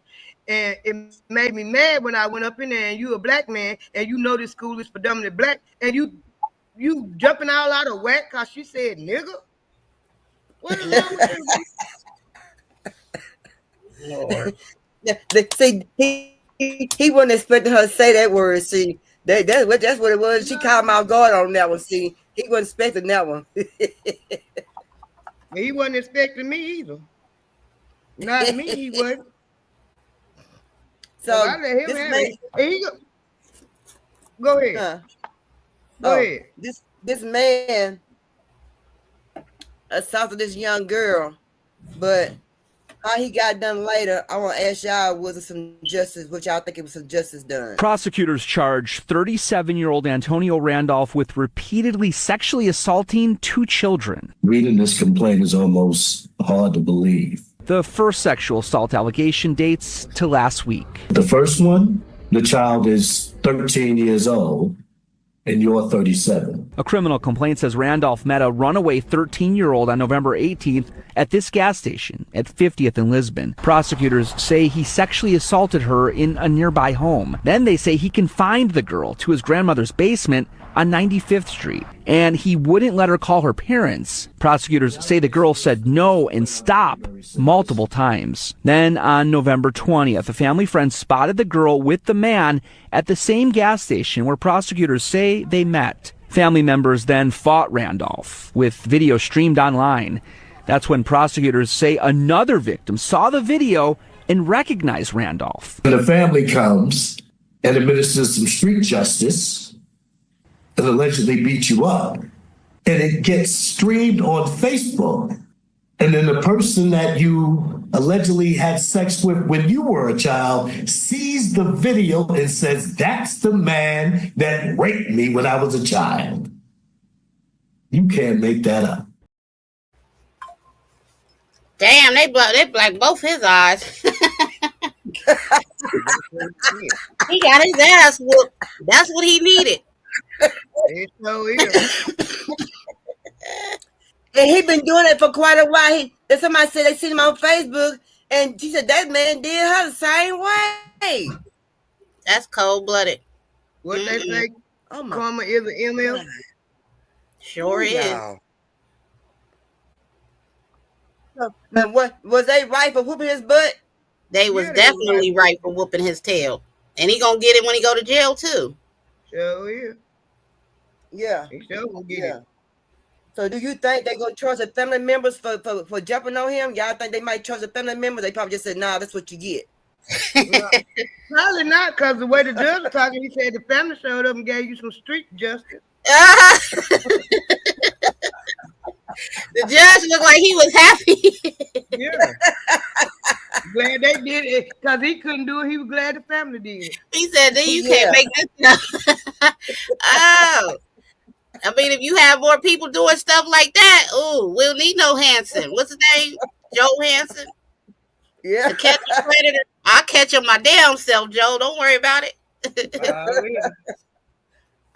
I know that's right. Yeah, I know that's right. These niggas gonna get enough of that. Stop touching these babies, Lord. Just get you a grown woman. Grown woman to turn you down, then you need to get yourself right. You can't even pull a grown woman. Leave these babies the hell alone. That's right. We sick of that shit. That took that little girl in. Right. The perverts. Oh, pervert, man. My mom be saying, y'all know the saying. Y'all. They're gonna hold her up at your grandma's house. Nigga, you ain't even got your own house. You live with your grandmama. Yeah. In the basement. Yeah. Old man's give you one. Then that's bad. Then and then for it to be streaming live on Facebook, and then somebody else seeing you that you done molested, and they speak out that you are the man that did him the same way. Wow. Now what coincidence that is, y'all? Now, he caught all kind of karma that day. Yep. He caught all kind of karma. That's all that is. Every dog has his day. Oh, Miss No. Y'all remember Miss No message. She said, please pray for the child. And because I know that child in my life for a reason. I never had kids. Oh. I'm sorry to hear that, Miss No, baby. God bless you, Nola, but you still taking care of children, so it don't even matter if you got any biological. Right. She said she tired of seeing him in that environment. I know she is. Yeah. Man. Boy, y'all. Boy, I'm telling you, these folks is crazy, y'all. But how would it be you walking down the street and a man try to kidnap your kid? Hold on. And you holding your baby hand. It's crazy, The kidnapper is under arrest in Brooklyn, accused of trying to snatch a little boy from his father. 28-year-old Stephen Stowe is facing several charges, including second-degree kidnapping. This chilling video shows a father walking with his children around 3:30 yesterday afternoon in Crown Heights. That's when police say Stowe, who's wearing the mask here, walked by and tried to grab the 6-year-old boy. The father, you see there, holding on tight to his son, and the man finally walked away. I got Now, one problem. how crazy is that y'all walking down the street about trying to snatch y'all baby? What the hell going on with these people? They crazy. I got one problem with that video. I wouldn't have never just pushed him out. I would have pushed him in his face. And we better fight, still fight. I would have left that mask out his face and everything. I'm throwing arms, legs, heads, torsos. I'm throwing everything. I would have been still beating him till the police got there. Yeah, I'm gonna pick somebody random up off the street and I'm gonna throw their ass at them. I'm throwing everything in my Yeah. Like, really? What the hell is it? I mean, do y'all notice that the crimes against children are just increasing and it's out of control? Like, what in the hell? Everybody losing their mind. Yeah. Miss No say her and that baby look just alike. It was meant for her to be in that baby life. That's what it was. Y'all gonna see fit to get him back to you, Miss Nola. Yep, so is. I'm praying for I wish you could go to court and show the condition between when she had him and when they got him. That's crazy. But you know, God is so good and he works so mysteriously. She may be at home not even thinking about it and she get a phone call, come get your baby. Come on now. They need you to come pick him up. Well, she might be sitting at home when he come knock on the door. I want to stay with you. Nope. Yeah. Nope. Never know. Just keep the faith. Okay. So this one girl, you know, that's why I always say monitor your kids' cell phones, go on them, especially when they 16, 17, I guess 17, I don't know, but check this video out, y'all. Level top. Crazy. 312, send me the address of Roblox. So which one of y'all name is Roll 312 on Roblox? Mommy. Why are you sending this grown man our address? He your friend. How old are you? 38. 38? Yeah. Do you know how old she is? No, I know that's Roll 312. This little girl is only 12 years old. I just came to play. You think you finna come in my house and play with my 12-year-old? No, bro. Say we can do Minecraft and stuff. You're not doing that here. You're not doing that here. I will call the police on you. Don't play with me. The next time... What? Girl, you better stop playing with me. Go, bye. Go call your dad. Go call your dad. Bye. Get your ass away from my house. I'm not finna play with nobody. I'm not finna play with no... What you doing? No, close my door. Close my door. What? You invited me. Who invited you? I didn't invite you to the... Oh no, he didn't, child.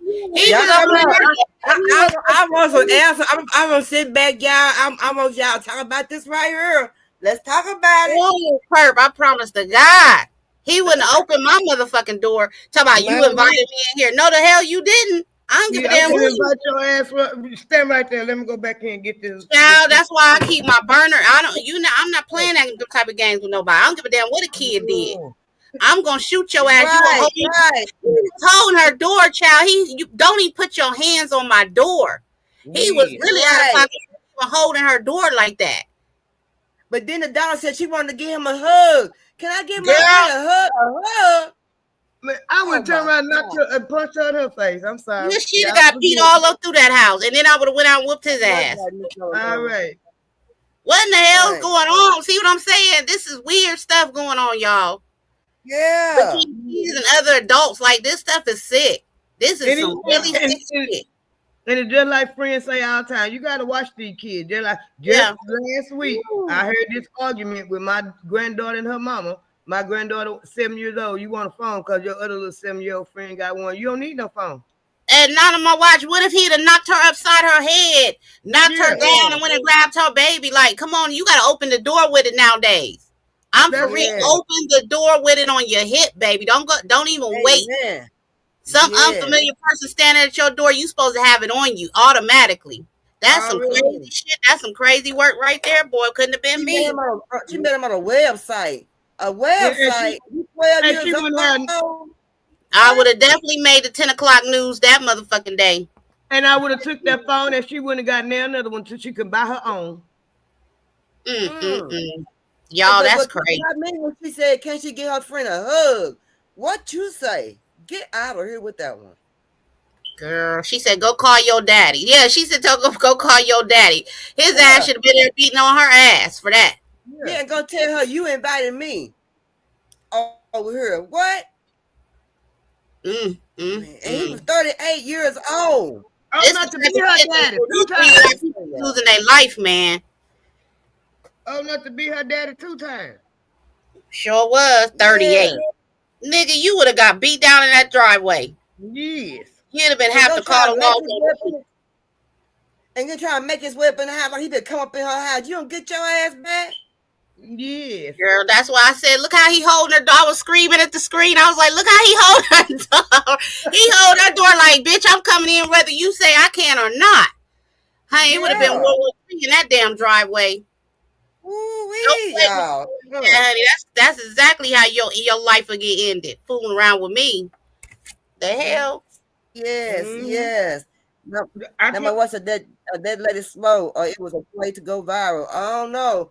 I don't think it was no play to go viral. Man, say. I told y'all about the time. About the time my son checked this other little dude.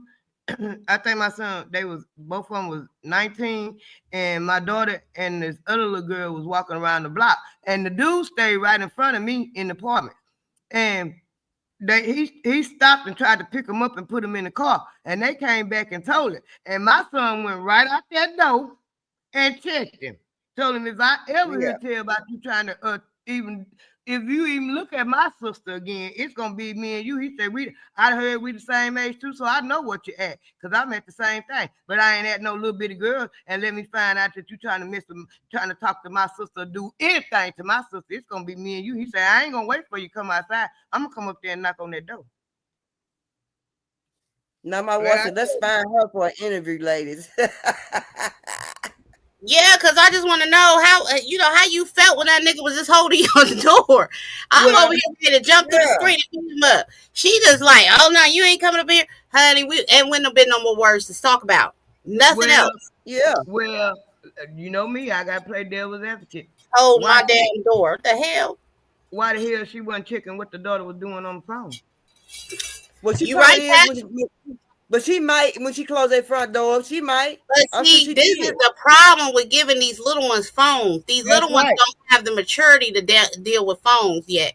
And I've seen this happen so many times. They either on an adult site or they playing around on social media, talking to people posing as kids and they really adults. You see what I'm saying? Aaliyah couldn't have a phone. I said, you are too damn immature to have a phone. Right. Everybody ain't your fucking friend off social media. So I'm in my 40s and had to learn the hard way that everybody ain't supposed to be intermingling with me off the internet. You see what I'm saying? So if I have to learn, these kids don't know. You definitely can't have them. Get on one of them little kid cricket phones where it's just 2-3 apps on there. You know what I'm saying? And monitor that. You can't put that type of responsibility on a young person. They don't have the mental capability to know what's good and bad for them. And then I had this argument with, well, they need the phone. They might need to call their mama or somebody go down. I said, hell, when I was 12 years old, we didn't have no phone. And we came out just fine. Just fine. Talk about it. Yeah, that's we didn't have half the stuff they got. That's just society pushing that on it with technology. These kids need to know technology. They won't know shit if they ain't a part of technology. That's not true because we didn't have it. We didn't have it. We didn't have it. We didn't have it. I didn't even get on a rotary phone at my mama house growing up. I didn't even dial a number on a rotary phone, so I know good and damn well I would have. You know what I'm saying? Mine gonna survive without a phone. Yeah. Right. Now my wife said we gotta let her tell her story, then drag her. Why we gonna drag her? What she do for us to drag? What the mama do for us to drag the mama?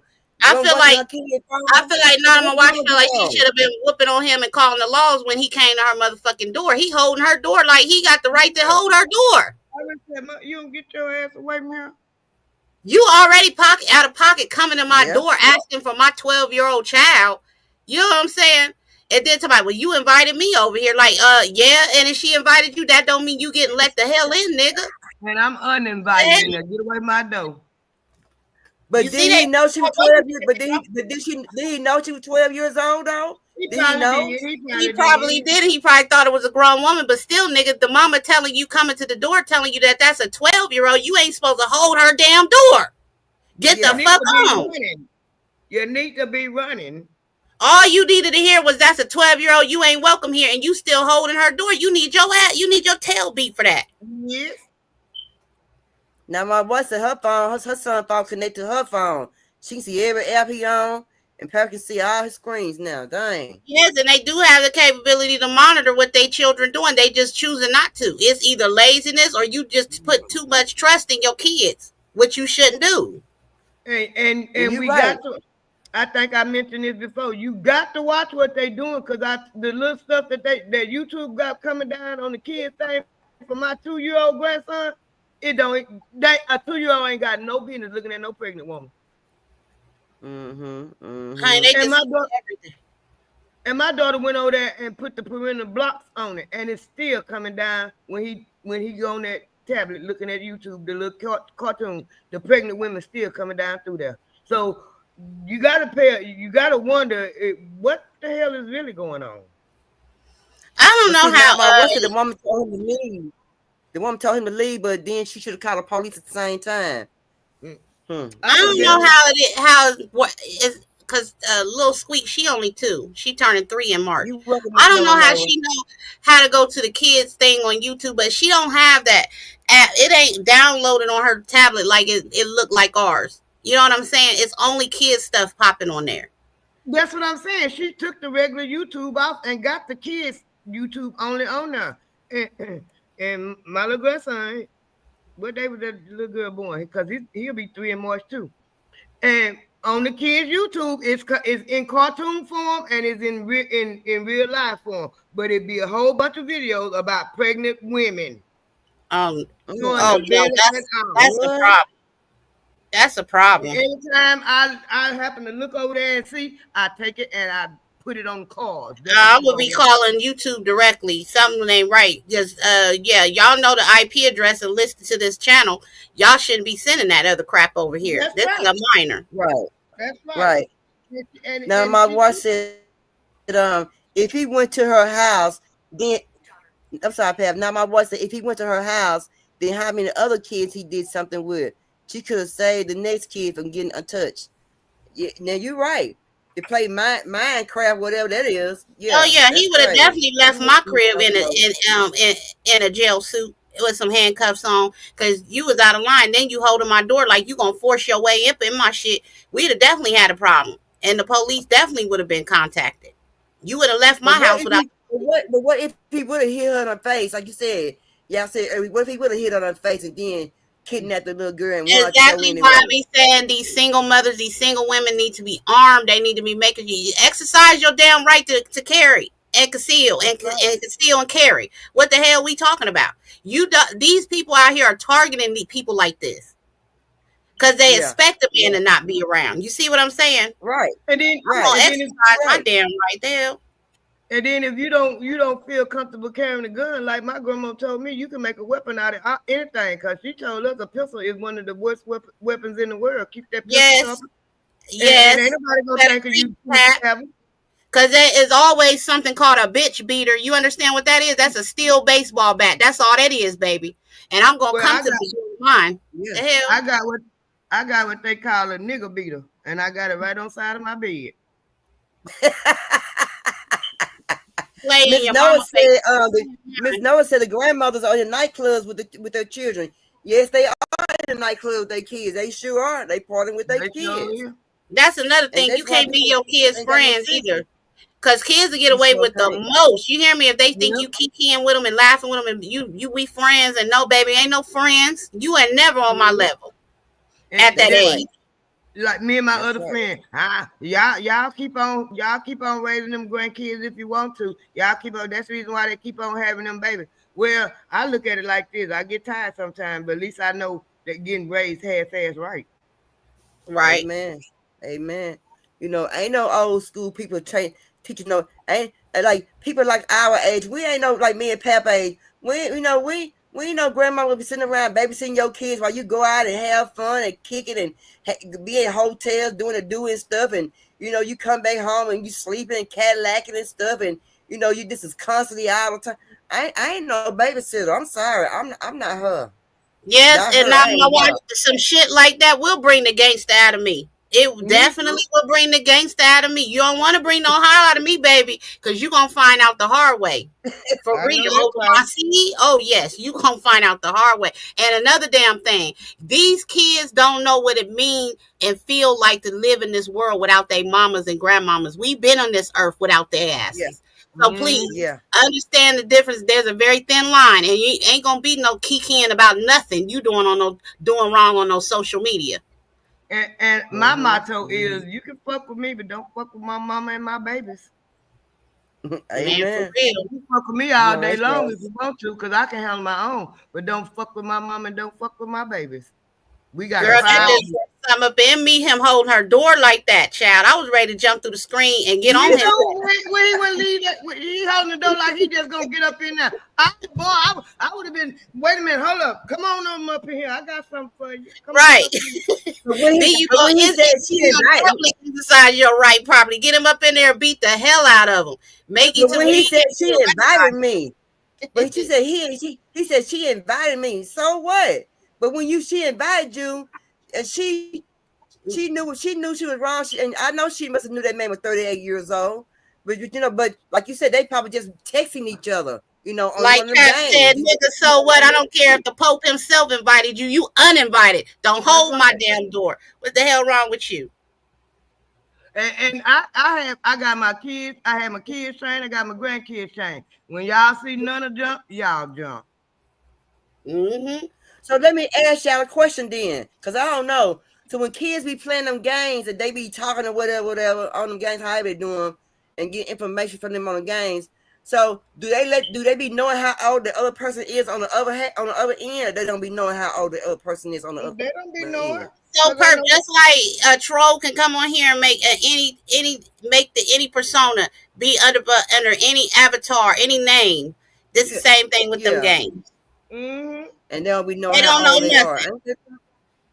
Dang, And you can They be lie like, when you wow. making an account and say you over 18, but you not. You know what I'm saying? It's not monitored like that. That's why they saying it's the parents' responsibility to monitor what's being said and done on social media. and take these kids, take them phones and them tablets away Hmm. from the kids. Let them go outdoors and get some fresh air. Sure, right. They Yeah, brains is show them inhabited how to anyway. take a jump rope. Show them how to jump rope, play some hopscotch and stuff Yeah. like that. Red light, green light, stuff like that. They don't know nothing about stuff like that. Girl, we was outside building log cabins with sticks and shit. That's what we was doing at my age. We was bored as hell, but we was making something out of nothing. You hear me? Yes. In the Playing woods, playing and dodgeball, everything. kickball, and shit. Drawing Yeah, I play out on the rubber ball. cement with chalk. Yeah, yeah. We did I all got kind of stuff. We walked down the road eating fresh prunes and red berries out the fences and blueberries out the fences. And we'll get them out and gather them up and go home, put some sugar, clean them up real good, and put some sugar on them babies, baby. They mm-hmm. be some good eating, huh, pal? Mm-hmm. Man, we was just kids. We were Yep. just able to enjoy our childhood. Nothing, no adult issues ever affected us. We wasn't in no grown folks' business. We was just Oh, kids enjoying our childhood. It's sad that this new generation can't And have and then experience. and these phones and these tablets, they making these kids they just lazy and sorry and don't want to do nothing. Yeah, it's I, crippling them. yeah, I got three of my granddaughters. Two of them was 12 at the time, one 14. They was in my house for the summer. I sit there for a whole week just watch them all day, all day. They in them phones, all day. They in them phones all day long. Then they up all night long. I watched them for 7 days in a row till I couldn't take it no more. I took them phones and put them in a bag and hid them and said, clear out my damn house and go in there and wash your ass and go out that door and get some fresh air. Because I'm tired of looking at y'all on that phone and messing up my house. Mm-hmm. Then my little bitty It's so granddaughter, bad they don't even want to put the phone down at the dinner table. yeah, They can't focus on eating properly because they got the phone up to their face. You know, I they took it hands away mm, from holding the phone. and then, and then the little bitty granddaughter at the time, she's 7 now. I think she like 3 or 4 at the time. She gonna go in there and show him where I put the phone at. I whooped her little behind. Ain't nobody asked you nothing. I pick them phone and they ain't gonna get them till I give them back to them. Honey, I be tricking. When we in the car, I got one charger. Her phone died. She can't use the charger because my phone hooked up to the charger. Now my watch, they got FBI and police in the children's chats. They need them in there. They need to be in the children's chats. That's how I feel. Because this stuff getting ridiculous. You got all kinds of human trafficking, you know what I'm saying, cases out here. Like this stuff is all stems from this mess. Oh, now my wife said she taking Noah stuff when he show out. I've been on the phone with her when she done went in there and took Noah's stuff. Yeah, she don't play with Noah. She do not do no playing when it comes to Noah. Yeah. So it's important, y'all see it's important to go on them cell phones and and see what's going on, and you might have to go in there, delete some apps, and and all that, and I have seen what kids done show out when parents took kids' phone. Okay, now I watch when parents took some kids' phones. I have seen on Facebook where kids went in and knocked stuff over, done tore the room up. They done showed they natural butt because they mother took their cell phones. My little grandson, he ain't 2 years old. He have a fit if you take that tablet away from him. And when he get in trouble, that they come to me, can we put a Christmas tree up? Nana, can we put a Christmas tree up? My little grandson, we trying to get him to go he can go pee-pee, but go boo-boo is a different story. So the stipulations of them putting up a Christmas tree, he had to go 7 days without boo-booing on himself. And let you know how smart he was. He made them 7 days so he could get that tablet. Oh no! What? Yeah, I'm talking about take the pictures off the walls. I'm talking about taking the remote to TV. I'm talking about taking the batteries out of the light, the LED light. You know them kids like them LED light. I'm talking about take every damn thing out the room, hide it away. Until they learn how to act. Don't give them the privilege to disrespect you over these phones and tablets. Because if it wasn't for you buying the shit, they wouldn't have it no damn way. And don't let Papa come through and say, "Give me that tablet," because he already know Papa will get that tablet. It might be 2 or 3 months before he get it back. Yeah. And them folks really used to be mad at my mama perk because she disconnect the Wi-Fi. Yeah, that's your damn shit. That's your phone. That's your TV. I don't give a damn. You can't get on it without my Wi-Fi. She was disconnected their Wi-Fi on their behinds in a heartbeat. She didn't play. She did not play. And then my grandkids, they be wondering, because I go through the house with a lot of them. Who all on my Wi-Fi? Because it'll show up to me how many devices is connected. Who on my Wi-Fi? I can't get on the internet. What's going on? Y'all need to turn some of that off up there. It's a privilege to have a Wi-Fi password nowadays, ain't it? Yeah, I changed mine. I changed my password in a minute, baby. I'm gonna use my Wi-Fi. Mine had to come to me to get the Wi-Fi password. I ain't never changed it, and the way I remember it when the man gave it to me, I took a picture of it.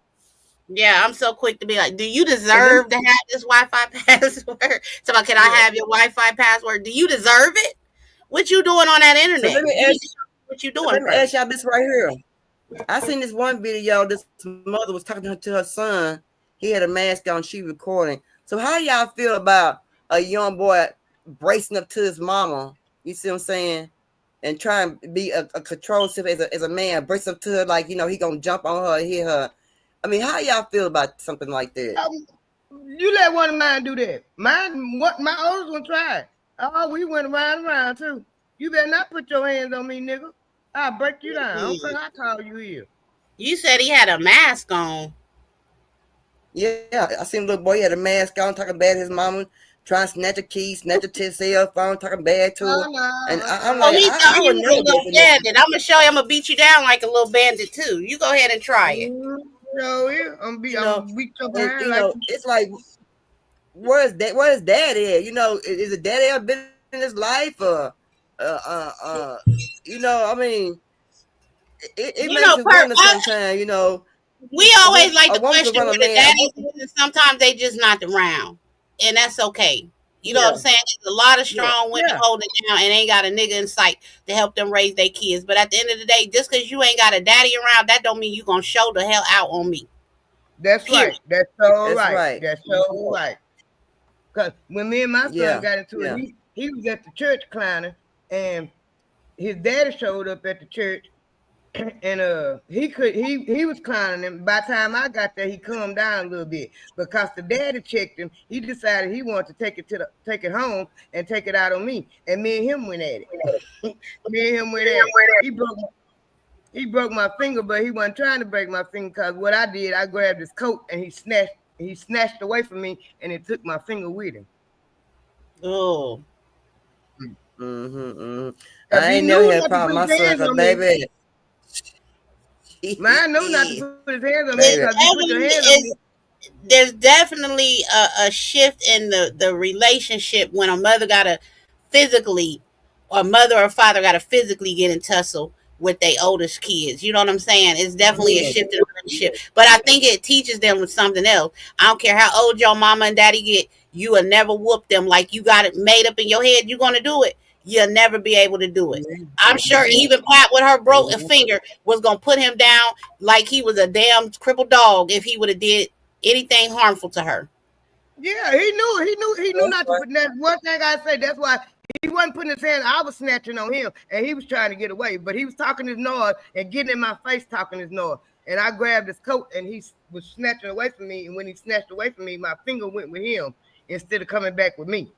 Mm-hmm. And by 2-3 days, he didn't know. He went on and left the house, and yeah. I think his daddy told him that my finger was broke, and he gonna come back. He slinked back to the house. I'm sorry, mama.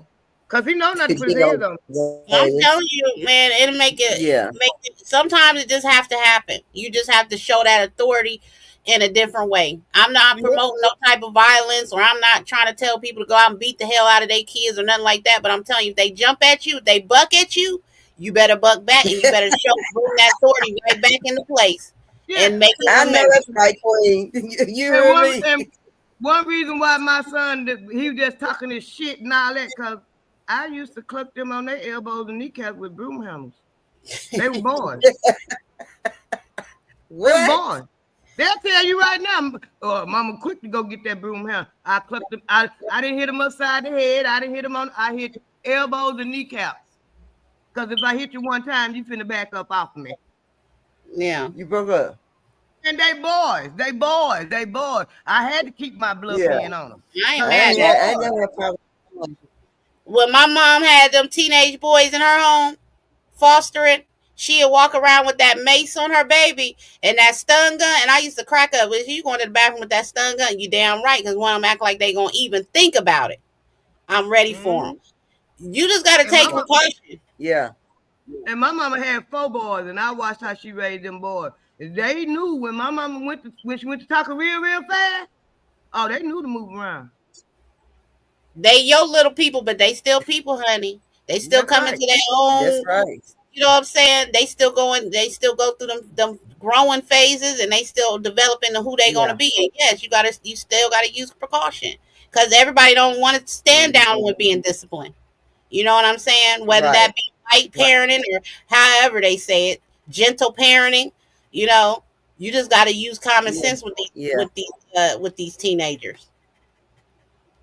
Yeah, you do. I mean, but you know, but some of them just, you know, that some of the kids, the teenagers, they go along and unalive their parents for crazy stuff.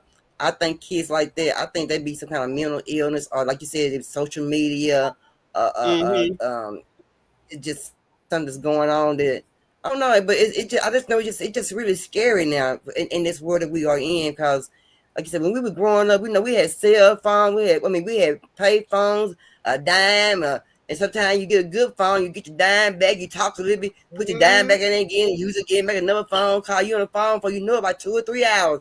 Just keep back on a pay phone. And don't get the one you can drive up to with your car. Oh, you ain't hearing then. Yeah, because when I was in high school, we had pagers, and you sent a little message with the number, and you called the number back. And there may have been a day you didn't have no money to go to the payphone and call the number back. You see what I'm saying? Yeah. So yeah. all of that cheaper too. all that stuff down, it's just like it's too much. I need your immediate attention. You get a notification, you got to Yeah. automatically go to the notification. You know what I'm saying? Put it on Yeah. pause sometime. Yeah. There is a whole world existing outside of what's happening on your phone and your tablets. Yeah. Yep. Yeah.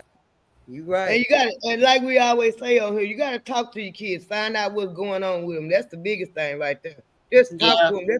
That's if it's just like start out joking or whatever. Because if it's something on their mind, they gonna tell it. Like my Mm-hmm. granddaughter, one of my 17-year-old granddaughters, she stay right here with me now. I asked them, all even the little bitty ones when they come through the door after school when I'm here, how was your day? And they look for that. But If I what don't ask, if what if some kids, y'all? What if some kids? But what if some kids scared to talk to their parents though? What if they got that kind of relationship with their parents that they scared to talk to them, or they got a parent that don't want to hear nothing they got to say? I mean, what? I mean, I'm good for just taking a long drive with Aaliyah. So it's just me and her, no distractions. Phones is on silent, just me and her in the car. And I'm just, I'm allowing her to open up to me and letting her know that it's a safe space. And I'm not going to judge you. I'm not going to punish you for what you may tell me. You know what I'm saying? And that's what Pap is saying. Have the communication. Don't make it to where they afraid to come and talk to you. Let them know that you do got to censor what you're talking to me about. But at the end of the day, if it's anything that I can help you through, that's what I'm here for. You know what I'm saying? Make it comfortable. Make a comfortable environment for your child to be comfortable with you. Because a lot of kids are not I comfortable think with that's what a lot of girls. Yeah, I think a lot of teenagers need that in their parents right now. I think they ain't got that in a lot of parents in the household. They ain't got that. What y'all talking about, like that? They ain't got that in a lot of households right now with a lot of teenage girls or teenage boys. Right. And there's stuff they feel that we can't relate to. We ain't on their level, but Right. like we live life. They don't know what level, you know what I'm saying, we can relate to. We done already been there, done that. You know what I'm saying? So Yeah. it's just, a matter of being respectable, and knowing the boundary and just being able to be open and communicate Yeah, the right just way. like my oldest daughter. My oldest daughter, I'm just gonna tell the truth. My oldest daughter was scared of me, and some things went on with her. She was scared of me because I guess because I let her know I was the parent, and it put fear in her, even though I wasn't trying to put fear in her. But some things went on with her, and she was comfortable enough to go tell my friend, and which I was okay with her going and tell my friend. What I got mad about is you didn't come tell me until years later. After she get grown and then me and her bumping heads, then you want to tell me that's what the problem was when I could have nipped it in the bud if you had told me when she told you. Yeah, because that's what we conditioned to go through life and through trial and error. So it's Yeah. like if you never give me the opportunity to hear, what the secret is or hear what you harboring, how do you know how I'm going to react and be able to help you? You don't give me the benefit of the doubt, and then you feel some type of way because I don't trust you to be open with me.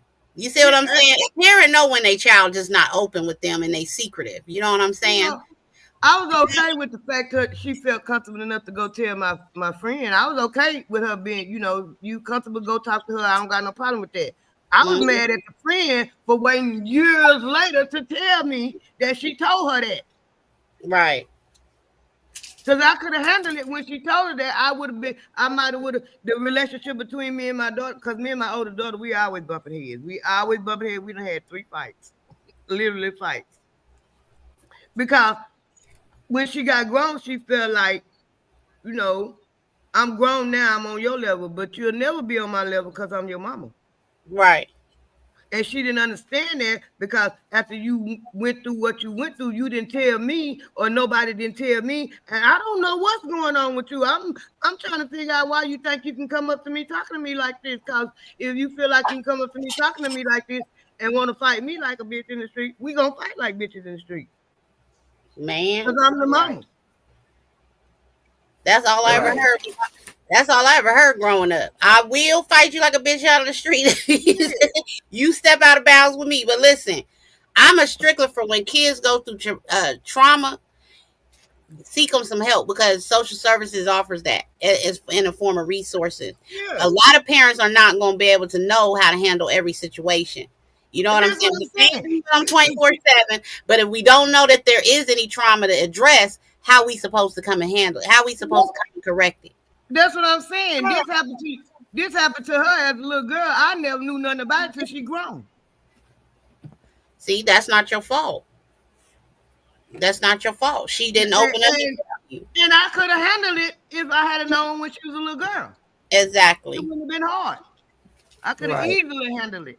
But I didn't know nothing about it until me and her go to bumping heads. And I mean, we were bumping heads. This was after, I think, the second fight we had. Because we done had 3. People thought I was crazy because when Aaliyah turned 12, she's 14 now. When Aaliyah turned 12, I was posting up hotlines and numbers for, because kids go through stuff and they harbor that, and they're not always open and tell us what they're going through. So I always wanted her to know, if you're not comfortable coming to talk to me, call these 800 numbers, talk to them. You know what I'm saying? Because nobody knows what their children going through until an explosive event takes place, and they decide to let that out. You know what I'm saying? So you could possibly, like the little girl hung herself because she was being bullied at school. They got so many outreach numbers for these kids and adults to contact just to talk to somebody. That person's not gonna be biased. They don't know you personally. They ain't gonna judge you. You know what I'm saying? It's just a matter of dialing. If they old enough to have a phone, they old enough to have these numbers, access to these numbers. Right. You know what I'm saying? Right. So, yeah. I mean, all you can do is what you have the ability to do as a parent, and none of us perfect. So, now I ain't bragging about the fact that we had, because I literally had to fight her because she literally tried to run up on me and wanted to fight. So I had to fight her to let her know I'm still the mama. I don't care how big you is. I'm gonna lay you down, and I laid her down. Wow. She didn't know what to think, and she bigger than me. She had me. The first fight she had me. She bagged me up against the wall and my back up against the wall, and you got me up against the wall. I reached and grabbed her and body slammed her, and she 2 sizes bigger than me. And when I made her on that floor, she was through then. I know it happens because I don't live in a perfect world. You see what I'm saying? I live in the reality. And when I put Aaliyah Daddy out, oh yeah, she turned her ass out on me. She definitely did that. And we had to go to counseling. We had to put her in counseling and, get down to the root and the bottom of it. I feel like it could have been so much worse had I not intervened in the way I did. And I'm not ashamed to say I had to go that route with my child. You know what I'm saying? Because she was hurting. And I was like, I can't fix it. My mama can't fix it. Another relative can't fix it. You know what I'm saying? It's got to be another way to adjust her. And she was also over medicated on that ADHD medication during that time. And that's why I'm an advocate for not just throwing your kids on medication to solve a problem, because that's not always the answer. In her case, it made everything worse. So I kept trying to figure out why this girl keep on, like, she just can't stand me, and I done did everything in my, you my child, I love you, anything I can help you with, anything, I do anything for any of my kids, and she just lived it, and sometimes just, like, she just couldn't stand the ground I walked on, and I'm trying to figure out why, and everything, and then when we finally sit down, and my youngest daughter had an intervention because I called the oldest one a bitch, and the youngest one couldn't take it. And I admitted I was wrong, and I apologized to her. I ain't trying to make myself look good. I'm gonna tell the truth. I admitted I was wrong, and I apologized to her, and we sit down and talk. And it come to the conclusion that everything that she felt wasn't right in her life, she blamed me for it. When all the time I was trying to do everything to keep her life as normal as possible. Yeah. And I appreciate your transparency in that, Pat. You say you called your daughter out of her name, you called her the B word, and that's hurtful to some. You know what I'm saying? Most kids, my mama called me a B. I remember the first time my mama called me a B, honey, you'd have thought it was the end of the world. But I was acting like a B, so that's what I got called. You see what I'm saying? That's what she was doing. She was acting like one. And I ain't gonna. I tried to take, cover it up when they came to me with it, and I said my exact words when they first brought it to me: if I can't call you a bitch, you can. I'm your mama. So But check this out. and that was wrong. That was wrong. I know it was, and that's the This reason is why the I power in apologize to her. healing. This is the power in healing, though. I remember the first time my mom truly hurt my feelings. She was combing my hair and I was tender-headed and I was crying. I was crying and she was just so angry at me because I was pulling my head away from her. Like she doing what a mama's supposed to do. She grooming me and getting my head together, right? And I'm like, but it's hurting. You see what I'm saying? And I'm angry at my mama for even wanting to comb my hair. And my mama had to stop, regroup, get herself together, and apologize.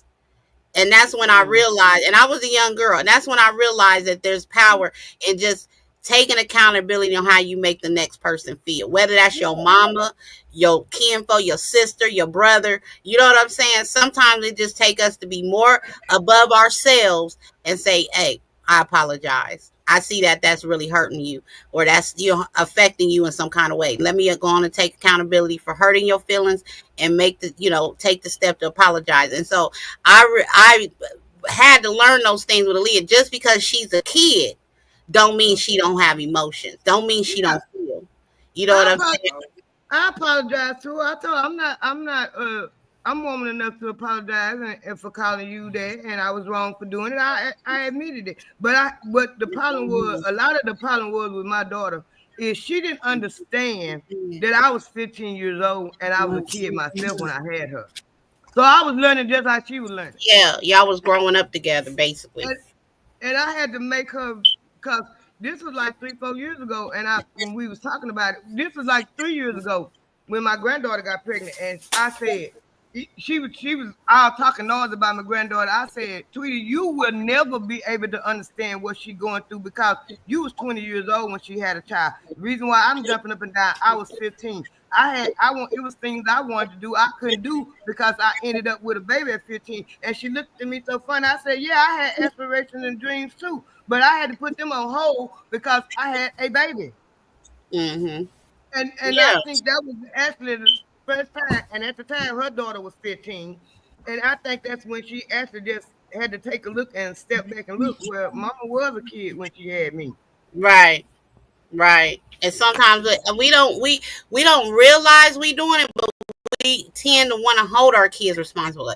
My whole life had to shift when I had you. My whole life had to change when I had to become a parent. It became all about you. Forget me, my dreams, aspirations. That's why we got to continue to pour life in ourselves as mothers. Even though we have these children, our lives don't stop. We still can do both. We can still juggle a lot. You know what I'm saying? And these kids are not to be held responsible for our decisions to lay down, have them, and bring them into the world. You see what I'm saying? And so that's why I say therapy, shadow work, getting into, going back into your own childhood trauma, healing that can help a lot. You know what I'm saying? And I'm just an advocate for it because, like I said, it's a learning lesson every day. It ain't like you're going to get up and know everything right to do. You're going to make mistakes, and you allowed to make them. Because for a long time, it bothered me. I'm like, why this girl? She literally, I was her mama. Couldn't nobody fool. Nobody else better not mess with me. Nobody better not talk to me. I'm her mama. She go, but she didn't act like I was her mama. Yeah. She Me. harbored some feelings. Yeah, she had she was feeling some type of way instead of just telling me what it was that she was feeling so we can handle it. It's hurting my feelings because you treat me like this and I'm going all out my way for you. Mm-hmm. I don't know. I just tend to look back on the sacrifices I know my mama made. You know, she stayed in a very abusive relationship because she didn't know if fitting for herself was going to be the right way and being able to raise me on her own. And she endured a lot. And I just had a newfound value of respect for her. We have these conversations all the time, and I tell her she my best friend. And the reason why is because of those sacrifices she made. I'll never bump into another person like my mama. You know what I'm saying, in this life. And I just know that when becoming a mother myself, I had to look back on that. You know what I'm saying? It's not like she made all the right choices. You know, Yeah, a that's what lot I of was trying things. to that's what I was trying to explain to my daughter too. I said a lot of the moves that I made, a lot of things that I did, it was because I was putting you and my other kids first. I was thinking about y'all safety, what y'all was going through, what y'all was looking at. And I'm making moves so y'all don't gotta look at this and y'all ain't gotta go through this. And she didn't understand that. Yeah, and see, y'all come up in a different time too. People got to take that in consideration. Y'all don't have a lot of these resources and abilities that we have today. I mean, it's easier to be a single parent nowadays versus what it was when y'all was coming up. You know what I'm saying? When y'all kids was younger. You and Pap are not y'all a lot younger than my mama, but it's still the same. You know what I'm saying? We didn't reach them times until recently to where I could say somebody can be very self sufficient and stand on their own, don't need another partner around. And if you got multiple children, you juggling a lot. That's just the reality of it. You know what I'm saying? So it's not, can't nobody really judge y'all based off the decisions y'all made, because it was very normal to have a child at that age. You know what I'm saying? Now, what I will say is back in the day, they separated pregnant teens away from everybody else because it was frowned upon more. You know what I'm saying? Now it's just normal. So it's like, and then like, okay, we had a family meeting one time, and they was telling me about how they felt some type of way because they was staying with my mama they stayed with my mama for about a year, and I wasn't there. They was staying with my mama because at that time, that's when my ex-husband was taking me through a whole lot of changes, and I was on edge all the time, 24/7. mm-hmm. So, and I didn't want them to see me like that. Right. Because he was coming to my job, messing with me. He calling me. He everything. He was doing a lot of stuff, and I didn't want to want my kids to see me about to go crazy. Yeah. I see women go through it so bad, and they don't want to let go of their kids because they don't want to be looked down upon. They don't want to sleep in cars with their kids to get out of an abusive situation. And I had to explain to them that I felt at that time the best place for y'all was with my mama, because I knew y'all would be safe with my mama. Right. And I wouldn't have to worry about where I'm gonna be at tonight, where I'm gonna be at tomorrow night, and cause this nigga follow me around every corner and all this kind of stuff. Y'all at my mama house, so I know y'all safe, and I ain't got to worry about y'all safety. Well, I can honestly say, just listening to the bits and pieces of your story, you should be patting yourself on the back, because there go that word again, sacrifice. Sacrifice. You made a big sacrifice for the sake of your children. A lot of women don't do that. You know what I'm saying? And so it hurts. It's hard. It's not an easy hump to jump over, but sometimes you just got to do what you got to do. Everybody's story different. You know what I'm saying? And it's in you telling your story, you could be helping the next person. Yeah. And then come to find out, my little sister was telling them that I didn't want them. I ain't know nothing about that, but when they was telling me that it was, they never said who. When they was telling it, they didn't say who told them. I told them who told them. I knew exactly who it was. Yeah, it was my little sister, and she didn't know no better. I'm 8 years older than her. She didn't know no better. Yeah, that's why I be telling people sometimes family be the worst in a person's situation. They be the worst hindrance, because here you are trying to escape a situation, stay sane, keep your children safe, and you got somebody in the family going against the grain, saying the opposite. You know what I'm saying? And looking down on the situation in a negative way instead of uplifting you. Well, Pat brought y'all over here because she wanted to make sure y'all was good. She wasn't in the best headspace. Yeah. Anything could have resulted from that. You know what I'm saying? Here, my mama's foster mom was telling her, go back. That's what husbands do. You see what I'm saying? So it was embedded in my mama's mind to stay in this abusive man and stay getting cheated on and disrespected and all of this because her own mama was telling her. Yeah. It's okay. You just supposed to be a wife. Shut your mouth and deal with it. No. Right. You gotta have sanity for your. That was my biggest thing. I got to be sane for my kids. Yep. It's a quote that I posted on Facebook when I was still active on there. And it said, my goal is to let my daughter know that as soon as she become unhappy, leave. Soon as she become unhappy, leave. Because we can't normalize abuse, and we got to break generational curses. That's right. It start with us. That's right. I don't mind sharing my story. I'm not ashamed that I don't care what nobody think about me. Because just like you said, TT, if my story can help somebody, all the more better. Because I'm not Absolutely. ashamed of it. And number one, you got to face what you went through first in order to be able to overcome and deal with it. Absolutely. Amen. There you go. And I'm just glad to be able to have these conversations with y'all because y'all don't have to tell me nothing.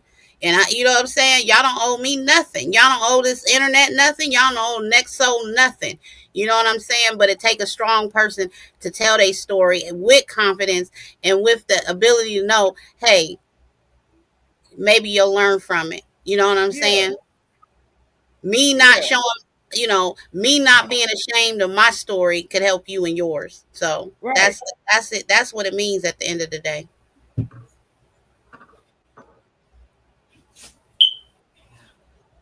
And when like We when my can't hear you, Perp.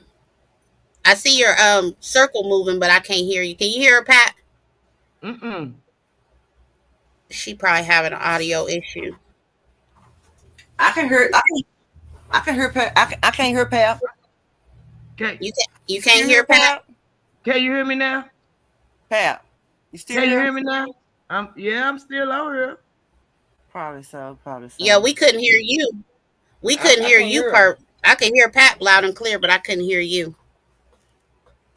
Yeah, I had fell off and I had to come back. Oh, I had okay. fell off and I had to come back in.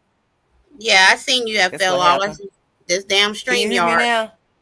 Yep, I can hear you. Can you hear me Can now, you hear me? friend? Yeah. Can you hear me? Yeah. Okay. Okay. Yes, it's true. Oh, yeah, we can hear you. Yeah, we can hear you. We can People used to hear ask you. me, you not ashamed to tell people what am I be ashamed for? It's my If you're way of saying dealing something, with I it. can't hear you now. Can you hear me now? I got closer to the computer. Go out and come back in, Perp, because it's your audio. You lagging Yeah. and can't hear us. Uh-huh. Is it anybody in Well, the chat? I'm Can gonna y'all go out and hear come back. her? Let me go back out, come back in. Okay. No, Strange. what you gonna be ashamed to tell Yeah, your story for? It's a part of life. Everybody go through something in life. We ain't nobody's story shady perfect, shit. and ain't And nobody. it was my way of dealing with it, talking about Yeah, it. this ain't no Disney movie, and Mm-mm. everything in a Disney movie ain't perfect. You know what I'm saying? But at the end of the day, it's gonna come out with a fairy tale, and we don't live in no fairy tale. Right, right. And I wasn't ashamed to tell my story at all, because it was like I said, it was keeping me from going crazy. Hmm. I had to go through a health condition. I like majorly go through. Y'all know my story about my heart condition and everything. So that made me really like. I don't know. I got closer to God. I started praying more. I started putting more faith into Him and handling situations. I had this curve how I handle anger. You know how I handle other people and dealing with situations. Now I'm more lenient towards I'll leave you alone before I let you disturb my peace. I'm a big stickler on keeping my peace, my sanity like intact. I don't like other people to come around me and disturb my peace. You know, Right, I'm taking life with stride now. You know what I'm right. saying? I slowed down a lot, and so it's like sometimes you got to go through something major to change, and really look at Mm-hmm. yourself and change who you once used to be. And that's okay, you know. Mm-hmm. Mm-hmm. And I like I tell people I tell my story. I'm gonna tell my story. I tell my story about my ex-husband. I tell my story about my current husband being an alcoholic. I don't have no problem with that.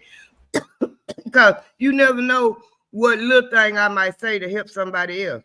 And me getting it out, because believe me, I done been through some stuff and I know where all my help comes from, good Lord above. I know. Because it's been a minute day, I could have been gone. I could have been Mhm. out of here. But Yeah. that wasn't his plan. And I feel like everything that he took me through was to better me and for what he got planned for me for the next day. I heard TT. Huh? Yeah, string jacking up real bad. Can you We hear can me hear now, you. Kurt? I don't think she could still hear us, Pat.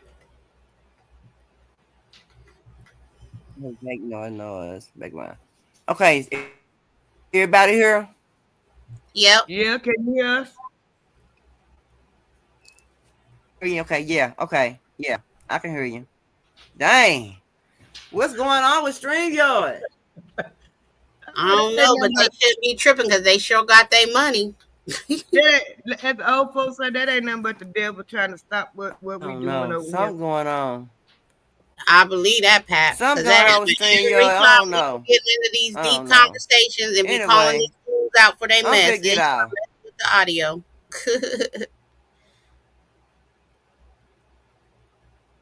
We just have to come back and finish it up. Perp. She said she get ready to get off. Yeah, we'll finish this. She tell you take care of yourself. I know how that heart problem go. My son got one. Yeah, I'm doing the best I can, Pap. It's the winter time. Everybody around me sick. I gotta keep from getting sick myself. You know, I'm on Yeah. CPAP machine, everything. I'm like, dang. And I'm, only in my 40s, so I can imagine how it's gonna be when I get older. So I just don't take life for granted. I'm just blessed, through it all. Yeah. I can do a lot of complaining, but why? Why even do it? You know what I'm I saying? mean, it ain't gonna do nothing but put weight on you to wear you down, make you sick. Yeah, and there's so many other people more worse off than me. You know what I'm saying? I could be laying up here on life support right now. You know what I'm saying? But I got life, I got breath in my body. And God bless those that are going through it, with their health. Because it ain't easy. It ain't easy at all. I understand, because I've been dealing with my oldest son was born with a heart problem, and we've been dealing with it for 38 years. Yeah, and I was born with mine too, but nobody ever detected it. So I'm truly blessed in that. I'm grateful too, on top of it. So, but thank you so much, Pat, for sharing your story. I always love listening to it. You and Perp and anybody else that ever comes on the panel, y'all blessing to me, everybody else, and I'm just having a good time with y'all. I really appreciate it. We appreciate you too, TT. What we gonna do without you, TT? We gonna keep trying to educate these folks, Pat. That's what we can do to give back. Me and Fred talked about it in the beginning of the year. On Wednesdays, I'm trying to make it Wednesdays. We're gonna come on here and we're gonna have 30 minutes, 45 minutes, hour. We're gonna shoot 30 minutes. If it go over, it'll be all right. We're gonna have little sessions where the little information I got to help people to make little money or whatever you want to do to start your business or whatever. I'm gonna start sharing it on. We're gonna have the little sessions on Wednesday nights. Oh, I love that. I am excited for that. That is awesome because we need more, especially Black businesses, to come up now. We need that. We need people to build their confidence and even want to. There's a lot of people that got a lot of good ideas, and they want to come. They want to go into business for themselves, and they need that foundation to start or have that confidence to start. In doing what they want to do. So I just love that. I'll definitely be here with bells on with y'all. I'm gonna be sharing what little information I got. You can do for yourself. You want to start your own little side hustle or whatever. And now I don't know a whole lot about doing the YouTube and all that, but I know about other stuff. Yeah. I know how to do. I know how to do a lot of the print on demand and a little buying the land and a lot of, and I'm gonna share it on Wednesday nights. Okay. I definitely appreciate you then, sister, for that. For sure. I ain't figured out what Wednesday I'm gonna start, but it's gonna be in January. We're gonna start in January. Yeah, that's good. Yeah, that'd be a good thing. Oh, and also, Perp, Miss Miss Parker, she's starting a book club. So, I don't y'all forget about anything y'all want to tell them about from get up off here? Yeah, Miss Parker, she's starting a book club. I don't know. I think it's for everybody. I don't think it's just conditions for just women. But yeah, y'all check out Miss Parker too. She's starting a book club, and if you're a reader like me, that may be something you're interested in getting involved with. joining her book club. So yeah, Miss Parker, she's doing it big over there with the book club. She already got the book picked out and everything. So Yeah. I had hit her up behind the scenes Oh because wow. Okay. I wanted to run some content by her to see if I could get some more content creators that may want to jump on board with some new information on people like Kanika Jenkins and some of these cold cases, these unsolved cases that ain't been solved yet. So yeah, I'm looking forward to you and Pat going live on Wednesdays to talk about the business portion to help our people in our communities. And yeah, I'm just gonna keep supporting the ones that's doing the right things on this app, using it wisely, in my opinion. I'm gonna put my little Printify stove, the Oh link to yeah. it in Oh yeah. the Most definitely. That's the goal. Is in trying the to help chat if y'all want to check it out. help them. Yeah. Herb, I think you got feedback. I'm trying to. Yeah, we probably talking over each other because she got feedback on her I end. don't know what's going on with this. Yeah, I don't know what's wrong with this whole this girl. Let me go on mute. Well, Pap dropped down. She said to keep an eye on her and Perp going live on Wednesdays over here, talking about business, how to start your business, building your confidence to get yourself together to start a business. So that's a good thing. I'll be going live here again shortly. I just needed a mental break, but yeah, keep an eye out on my live. Just me, TT, and Perp. And Perp, who else you want to shout out? Subscribe to Shank Switching Rock. lane. The switching lane. Yeah. The switching lane.